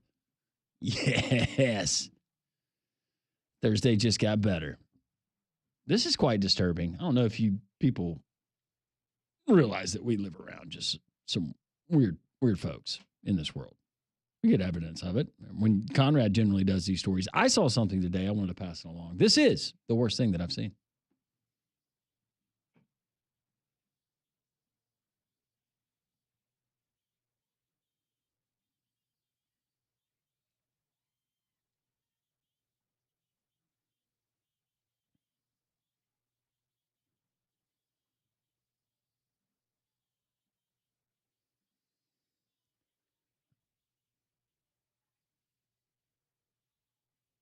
Wait, when you were a kid, was there ever a product that you said, man, why can't you eat this stuff? Or, man, I'd really like to try to eat this. Play-Doh. Play-Doh. That would have been one for me. Yeah. Yeah, a little salty. Oh, I never actually tried it. Oh, I tried it. Oh, okay. It's a little salty. If you swallow it, it can be very creative later on. Ah, gotcha. Colors of the rainbow, if you choose. Okay, this is not this is not what happened in this particular story. This trend is nuts, Conrad and Pat. People are eating biodegradable packing peanuts under the assumption that they're edible. Much to experts and this radio host's dismay. On TikTok, there it is. That's where all of this originates. That cesspool that you two camp out on every night. No, Conrad doesn't. I don't have one. Okay. You and Molly. Yes, me and Molly do. On TikTok, online shoppers claim that the biodegradable packing peanuts make for the perfect bedtime snack, arguing that the foam pieces are completely edible because they dissolve in their mouths. By that same logic, couldn't you say that Comet is edible? you caught me off guard with that one, Yeah, buddy. I thought we were going yeah. down a different route there. Yeah, I looked up real quick. It's like, what did he just say? Comet. What is Comet? I don't even know what that is. You don't know what Comet is? No, what is that? Your mama never cleaned the tub with Comet? Yeah. Oh, that. Okay, yeah, I know what you're talking about. Okay. I would figure your mom would have to clean your tub a lot. Well, she made me clean my own. Let's be honest. Some of the videos were shown with TikTok users posting their biodegradable peanut snack ideas. This one read, did anyone know that Lush packing peanuts are edible? I mean, are they putting like peanut butter on top of them and eating them? Wrote one beauty lover on a TikTok video which showed her popping one into her mouth. The personal care brand packs its shipping boxes with EcoFlow chips, an alternative to typical foam peanuts that are instead made with potato starch base to make them dissolve in water and soil. Biodegradable doesn't mean edible, warned one viewer. Just because you can doesn't mean you should, chided another. This is my favorite. Girl, those packing peanuts have probably been on the ground and touched by I don't know how many people. Please don't die. So everybody else is worried about just processing this and it having potential carcinogens in it. But this other user was worried about how many people have touched those peanuts. I mean, did they taste like, why would you want to eat them? While some TikTok users, Conrad, said they finally don't feel like a weirdo for their strange snack, experts warn that sustainable packing peanuts probably should not be consumed, not to mention that some biodegradable packing peanuts aren't made from edible ingredients. Best case scenario, eating the eco-friendly shipping materials could cause bloating, pain, and gas. At worst, the process in which the potato starch peanuts are created forms a known carcinogen or a compound linked to cancer. Okay. Yeah, I mean, I guess it's better than when people were eating Tide Pods, but... In unrelated news, a Southwest Airlines passenger ran completely naked on their plane. Like through the aisle? Yeah. Any reason why? Okay. Want to get away? So do you guys remember the TV show? You probably don't. You might. Called My Strange Addiction? Oh, yeah. I do remember that. There was a Comet lady on there too, wasn't there? I know that show. So I'm just sitting here looking at some of the titles of the shows. Eats toilet paper. Thumbsucker bodybuilder. Huh? Eats cleanser, tanner. Eats detergent. Hair puller. Shoe fanatic. Oh, the people that eat the hair. Yeah. Eats couch cushion. They eat their own hair? Eat their own hair. Yes. Yeah. My dog does that. Oh, this was the one that we talked about on the show years ago. Married a doll. Oh, yeah. That dude's got a TikTok. He's funny. Well, he's got multiple dolls now, doesn't he? Yeah. Oh, he's got a kid. So do you think... Wait, what? Yeah. So do you think the guy's legit, or this is all just a I think he's crazy. persona? No, I think he's nuts. Okay. Yeah. He married a mannequin. And then he cheated on Well, it and had no, a was kid. it a mannequin or was it a whoopee doll? Oh. I use that word. Yeah, a whoopee doll. It might be a whoopee doll. Yeah, I think it was a whoopee doll. It might have been a whoopee Like in doll. one of the inflatable ones? Mhm. Yeah. And then they had a kid. And then yes, and they had a kid. And the kid, yeah. The little, But he has little, real world, real life marital scenarios that he implores the people like Pat that subscribe to his channel. I do not to give him subscribe to his No, channel. He doesn't, but to give him advice on. Like I thought I saw her looking at another dude. What should I do? People are chiming in.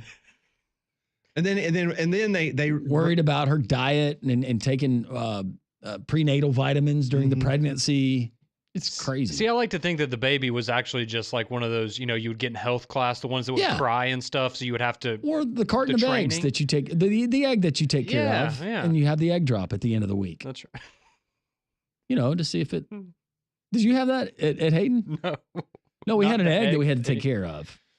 And then you had to put it into a container. There it is.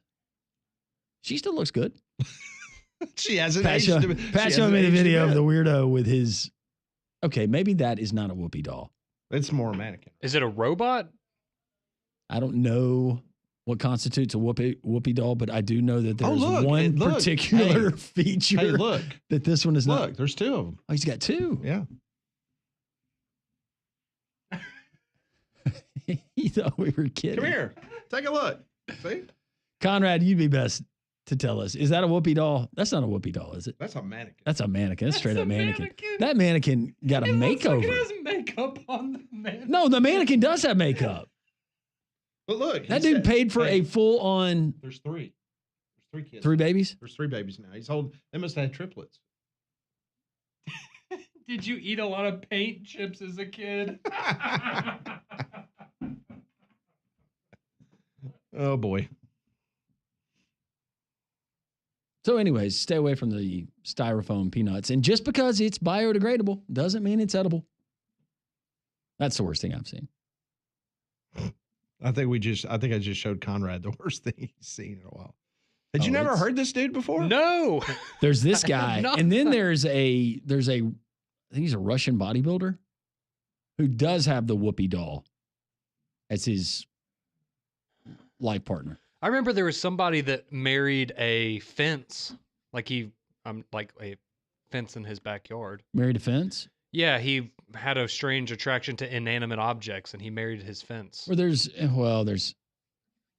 also people that they did a special on, and I was reading about where they get in the full blown dog outfit and go to the dog parks Oh yeah, I've seen. Yeah, and try to participate in dog activities that you would get at a dog park, Yes, which has I've- become problematic. I have seen that.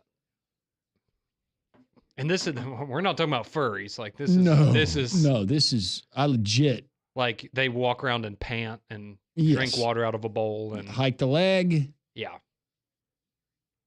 I'm gonna try that actually. try to express Never the tried that glands. Oh god. I'm not kidding. Is that the one where you have to You're remove the walking lower around- ribs to be able You to you are walking around with these people every single day. You were in the grocery store line with these people. It makes you feel a lot better about yourself sometimes, doesn't it? Like maybe I have some weird quirks, but I mean, Conrad, your Yankees that are down level. 7-0. yes, thank you. Bama just lost another basketball game, but you know what? That made You're not these disturbed people. I was about to say that put a smile on my face. I appreciate that.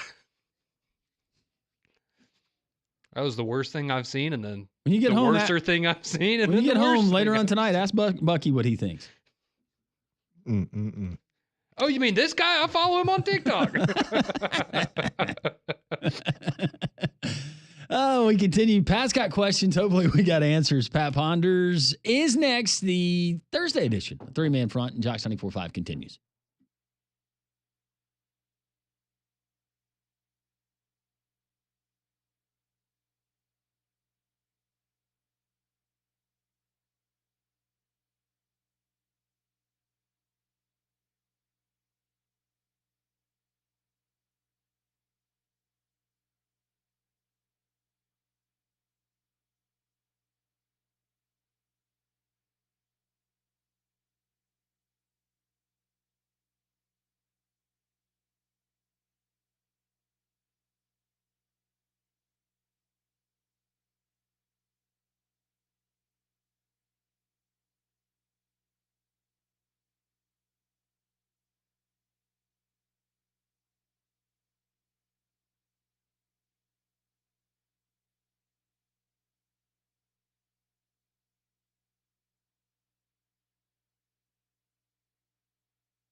Welcome back in. It's the Paul Feinbaum Show coming up at 2. This is Three Man Front for another 30 minutes.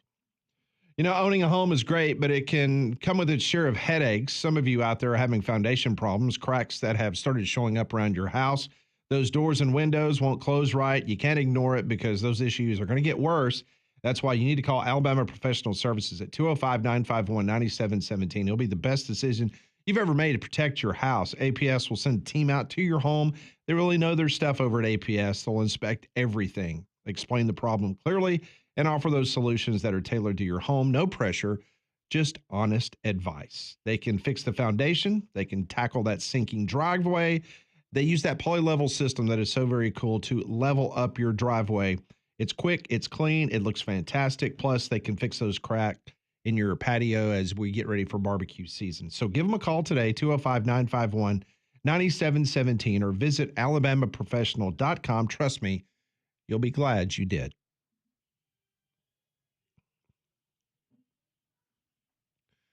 Well, that sound typically means that we have breaking news here on Three Man Front. The Auburn Athletics Department has just announced that there has been a firing in the basketball offices. Auburn's women's basketball coach at Auburn has been let go. Yeah, we saw what he did there. Athletics Director John Cohen made the announcement a few moments ago. After a thorough review of our women's basketball program, I've made the decision that a leadership change is in the best interest of Auburn University. I have a tremendous amount of respect and admiration for Johnny, having worked with her for more than a decade in 2 institutions. I know Johnny is an exceptional person with a great basketball mind. I thank Johnny for the way she represented Auburn and for her contributions to our women's basketball program. While these decisions are never easy, the program must move in a new direction. End of quote from John Cohen. I'm trying to find a hot board right now. I think you could probably create one if you wanted to do so. Oh, there's no hot board. No hot right board now. yet, huh? Nope. Okay. Yeah, it's been a while since the Joe Ciampa years. Yeah, I mean, they had some decent years in between. But. So she finished 14th, 10th, 7th, and this year 13th in the Southeastern Conference. Yeah. Probably need a little bit more than that. I don't know what the commitment is to women's basketball at Auburn. I can assume that it's rather large at South Carolina, LSU, Texas, Mississippi State, Tennessee. I mean, Vandy now. Yeah. I don't know where it is. Auburn. Alabama's improved. Alabama is definitely improved. Alabama, their women's basketball program was awful at one time. They really turned it around. Pat's got questions. Hopefully we've got answers. This is what we call Pat Ponders.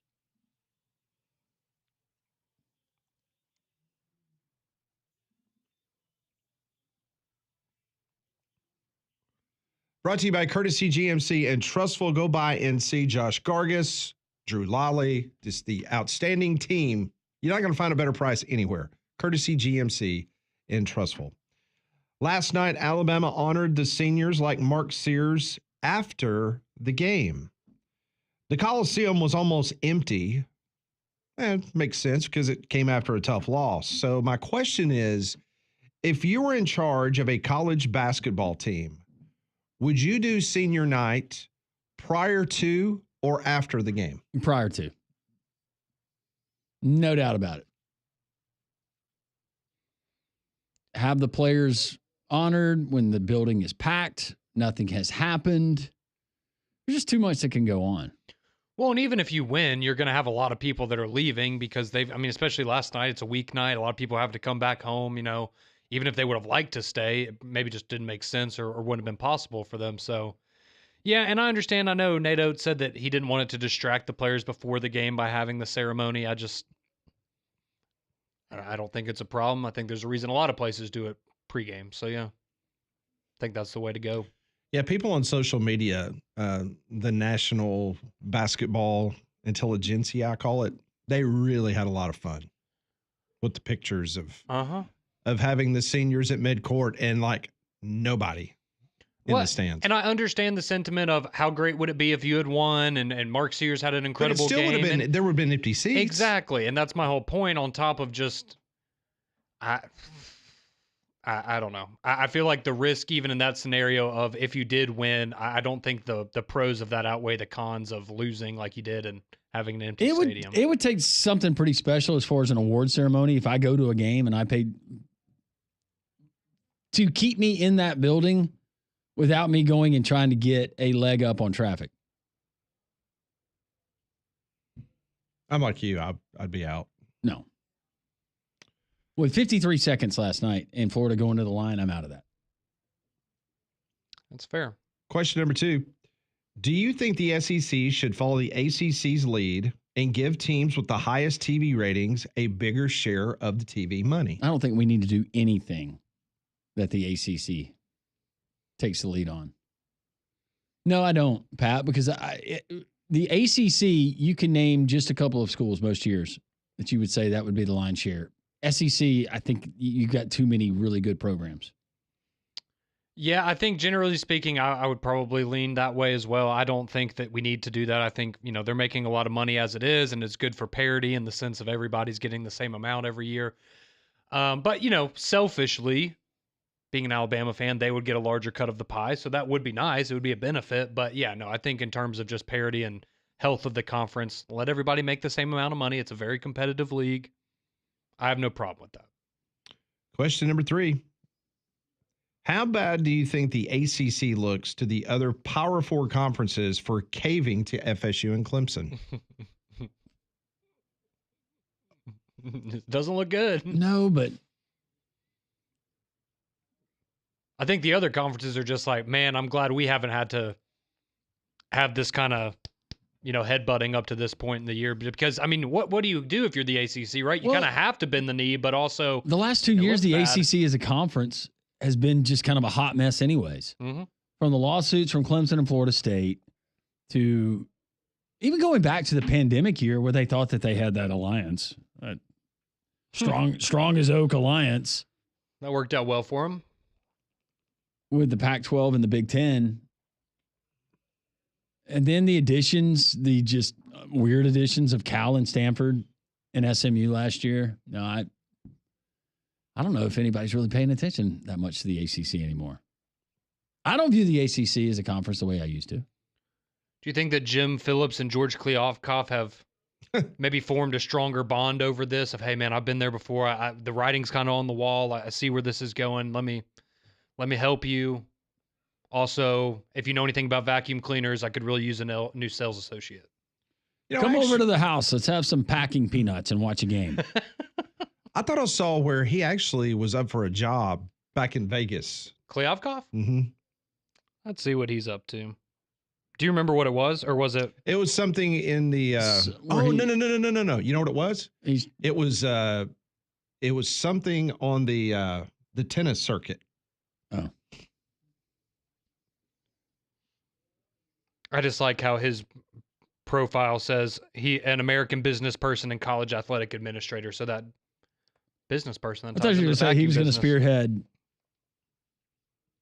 just take another multi-million-dollar successful company and run it into the ground.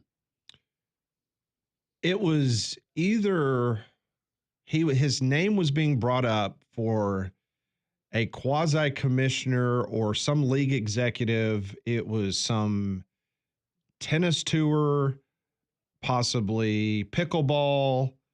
It was something of that ilk. Don't know if he got it or not, but I saw his name pop up on a potential transaction wire, and I was like, oh, wow, okay, good. Would that make you nervous if George Kliavkoff was in charge of something for you? As long as he's not in charge of any money. So he was the president of MGM Sports? That's how he got the job at the Pac-12. Well, there you go. Probably dealing with some money there. Well, what's something in Vegas that just doesn't need to be messed with? Like Circus Soleil show. Don't mess with that. No. The Bellagio fountain. Yep. No, don't mess with it. Don't mess with that. All right, question number 4. Dane Brugler of The Athletic has his latest mock draft. It is out. He has Cam Ward going first to the New York Giants. But then Colorado's Shedeur Sanders is sliding to the Steelers at number 21. He's also noting in his mock draft, talking about Shedeur Sanders, that a lot of NFL teams don't view Sanders as a first-round pick. How many quarterbacks do you think will go first round before Shedeur Sanders?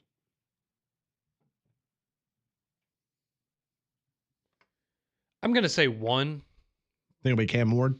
Yeah, I still think he'll be the second quarterback taken. And again, a lot of this is hearsay, but there were some reports that came out earlier this week that, I don't know what the teams are, they weren't listed, but there were two teams that interviewed Shedeur Sanders at the Combine and walked away with not very good impressions of him and essentially saying that he was full of himself and he thinks that he's, God's gift to football, and that they did not appreciate the way that he presented himself in those meetings. But there's also been reports that there are other teams out there that love him. Yeah. So, it's kind of a give and take there. But yeah, I still think just with his talent being, the NFL bloodlines, Jackson Dart, he's going to generate like a lot more excitement too for your fan base. Yeah, and I'm just, if you're going to roll the dice on Shedeur Sanders or Jackson Dart or Jalen Milroe, you're probably going to take your chances with Shedeur. My answer is the same as Conrad's. It's going to be one. It'll be Cam Ward, because after that, Jackson Dart, Quinn Ewers. It'd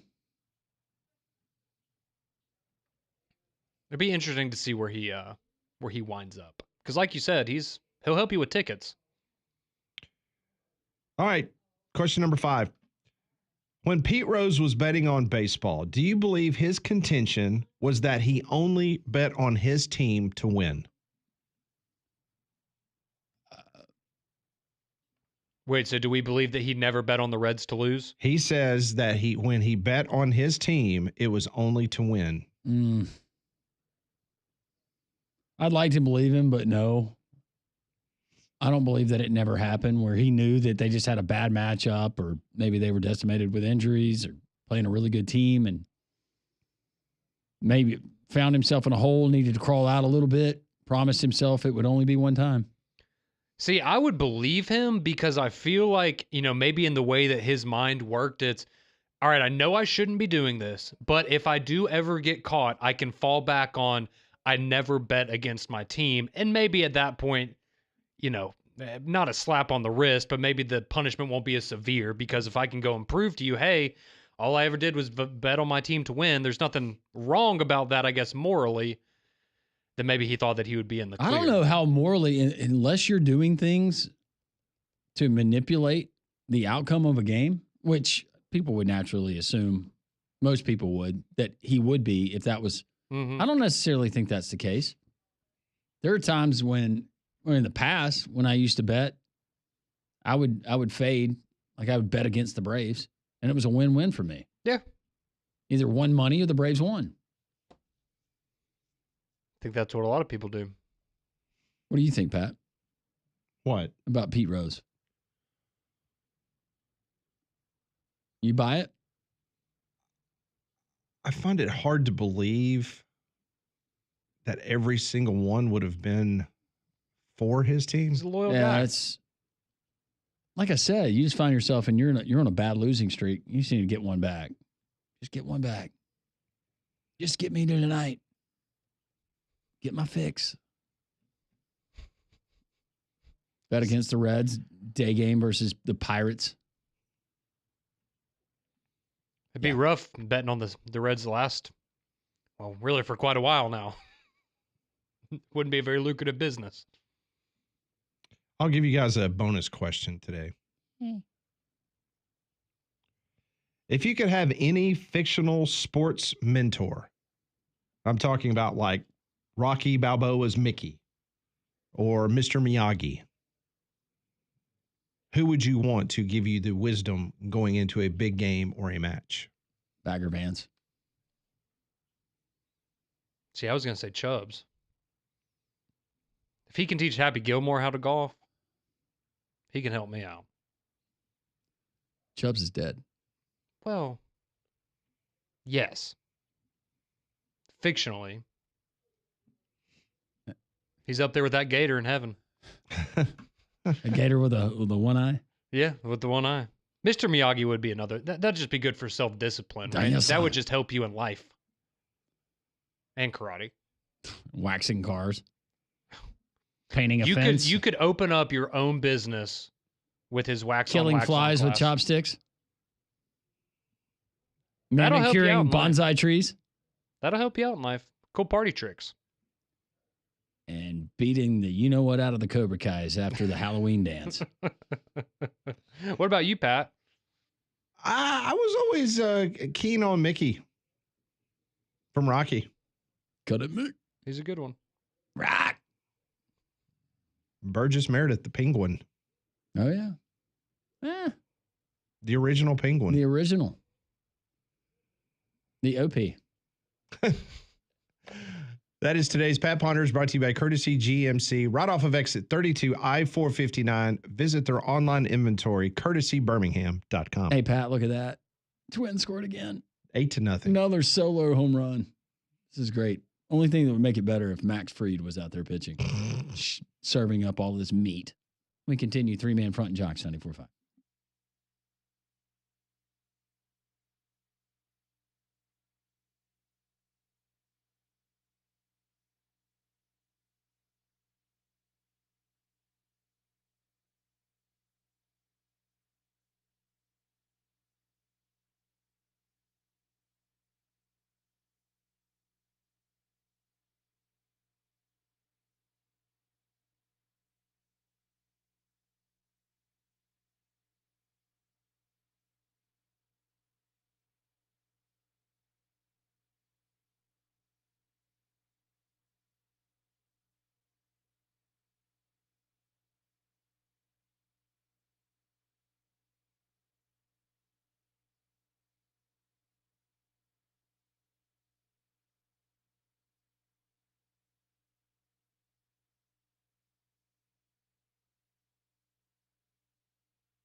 We got a few more minutes. If you'd like to get a quick call in, 1-800-239-WJOX, the Courtesy GMC text line, 205-834-9450. Prize Picks, that is your daily fantasy sports option. It's a great way to interact, have fun with the games that you watch. College basketball, the NBA, college football. When college football season is around, the NFL, you think of the sport, and they've got a particular matchup for you on Prize Picks. You download the app, the Prize Picks app. You fill out your account information, set up that account, enter promo code WJOX, and your first $5 play, you're going to get $50 back instantly. That's right. $50 back instantly, your first $5 play when you use promo code WJOX there at the Prize Picks website.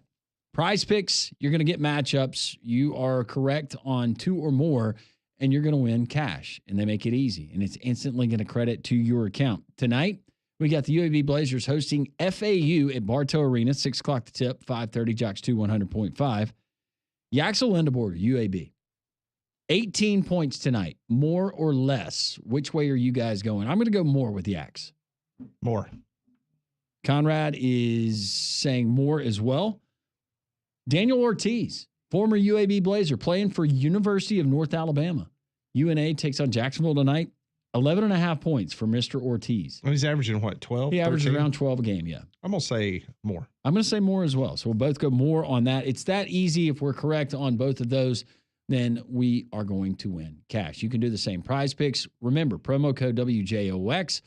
$5 play, win or lose, gets you $50 instantly. We appreciate our friends at Prize Picks, and I appreciate our friends with the Minnesota Twins taking care of business today. 8-0 over the Yankees right now. If you missed our earlier interview with Rocco Miller from the bracketeer.org, go and download it and listen to it because he still gives hope for Alabama. A couple things got to happen, but it was a great breakdown of the current bracket. We do have our buddy, I don't know his name, but he just sent me the bet slip from the Hard Rock Casino. I believe in South Florida is where he pays. He just wagered $2,000 on the over 154. And this is Indiana State and SIU, which says here is taking place, or was that last night? He wagered $2,000. The payout was $3,818. So he stood to win almost $2,000. Isn't that the one you were just talking about? Were you talking about the Indiana State game? Oh, okay. It was Illinois State. Well, hold on. You might be right. All these games start running together. Wait, what was the ticket he said? It's Indiana State and Southern Illinois. Yes. The Salukis. Yes. 2 minutes and 33 seconds to go in the game, and Southern Illinois is up 82-81. Yeah, he had the over in that one. So congratulations, listener. Winning more money. Steve from Tuscaloosa says that his fictional sports mentor would be Crash Davis. It's a good one. Yeah. That is a great one. Steven says Chuck Norris.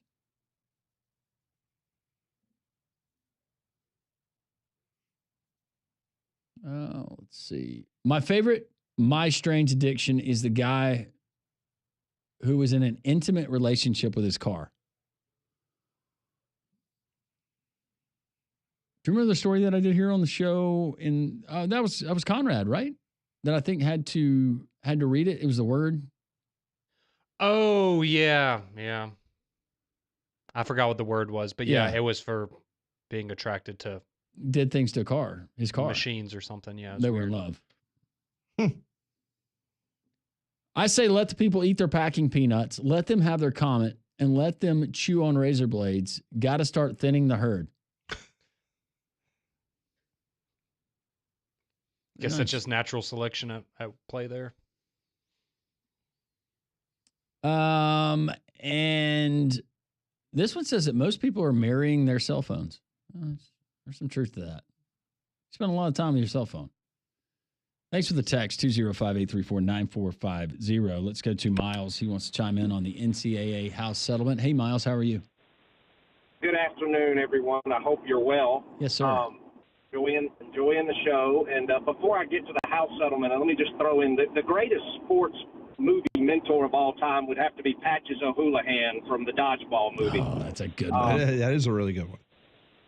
You know, anybody who, throws wrenches at their players. What were the D's? What were all the D's of dodgeball? Duck, dive, dodge. Dip and dodge. Dodge, dive, or something like that, yeah. the House settlement. Did y'all hear about the? There's some dissenters who are able to go into the courtroom. I don't know the technical term, but they're able to speak against the settlement. Yeah, I think Livy Dunn is one of those, if I'm not mistaken, from LSU. And the Department of Justice is one of them. And they're expressing concerns about antitrust violations. Now, I'm not going to go into how unconstitutional antitrust laws are, but that's a whole other subject. But here's my question. I'm not asking if it's possible. Am I completely out of left field by wondering if the NCAA actually wants the Department of Justice or somebody to throw a wrench in the gears and mess up this settlement? Because it seems like things are picking up on the congressional end for a potential antitrust exemption, and they would have that. Because if they have the antitrust exemption, couldn't that kind of get them off the things they have to provide athletes? Financially? What you just laid out, I never thought of it that way, but the way that you just brought it up, I think that could potentially be a situation where they could be looking for a backdoor answer, and that would be the way to do it. Well, y'all are smarter than I am. That's why I just crossed. No, I'd really never thought about that because it was kind of odd to me. Of all people, Livy Dunn is going to go in front of the judge, and she says that it's not fair what they're doing. I just like what am I missing here? I mean, she has profited maybe more than anyone. Yeah. It's Miles. It's a great question. I'll try to do a little bit more reading and try to see if I can get an answer for you. Thank you, Miles. We appreciate the phone call. Let's go to Dave and Hoover quickly.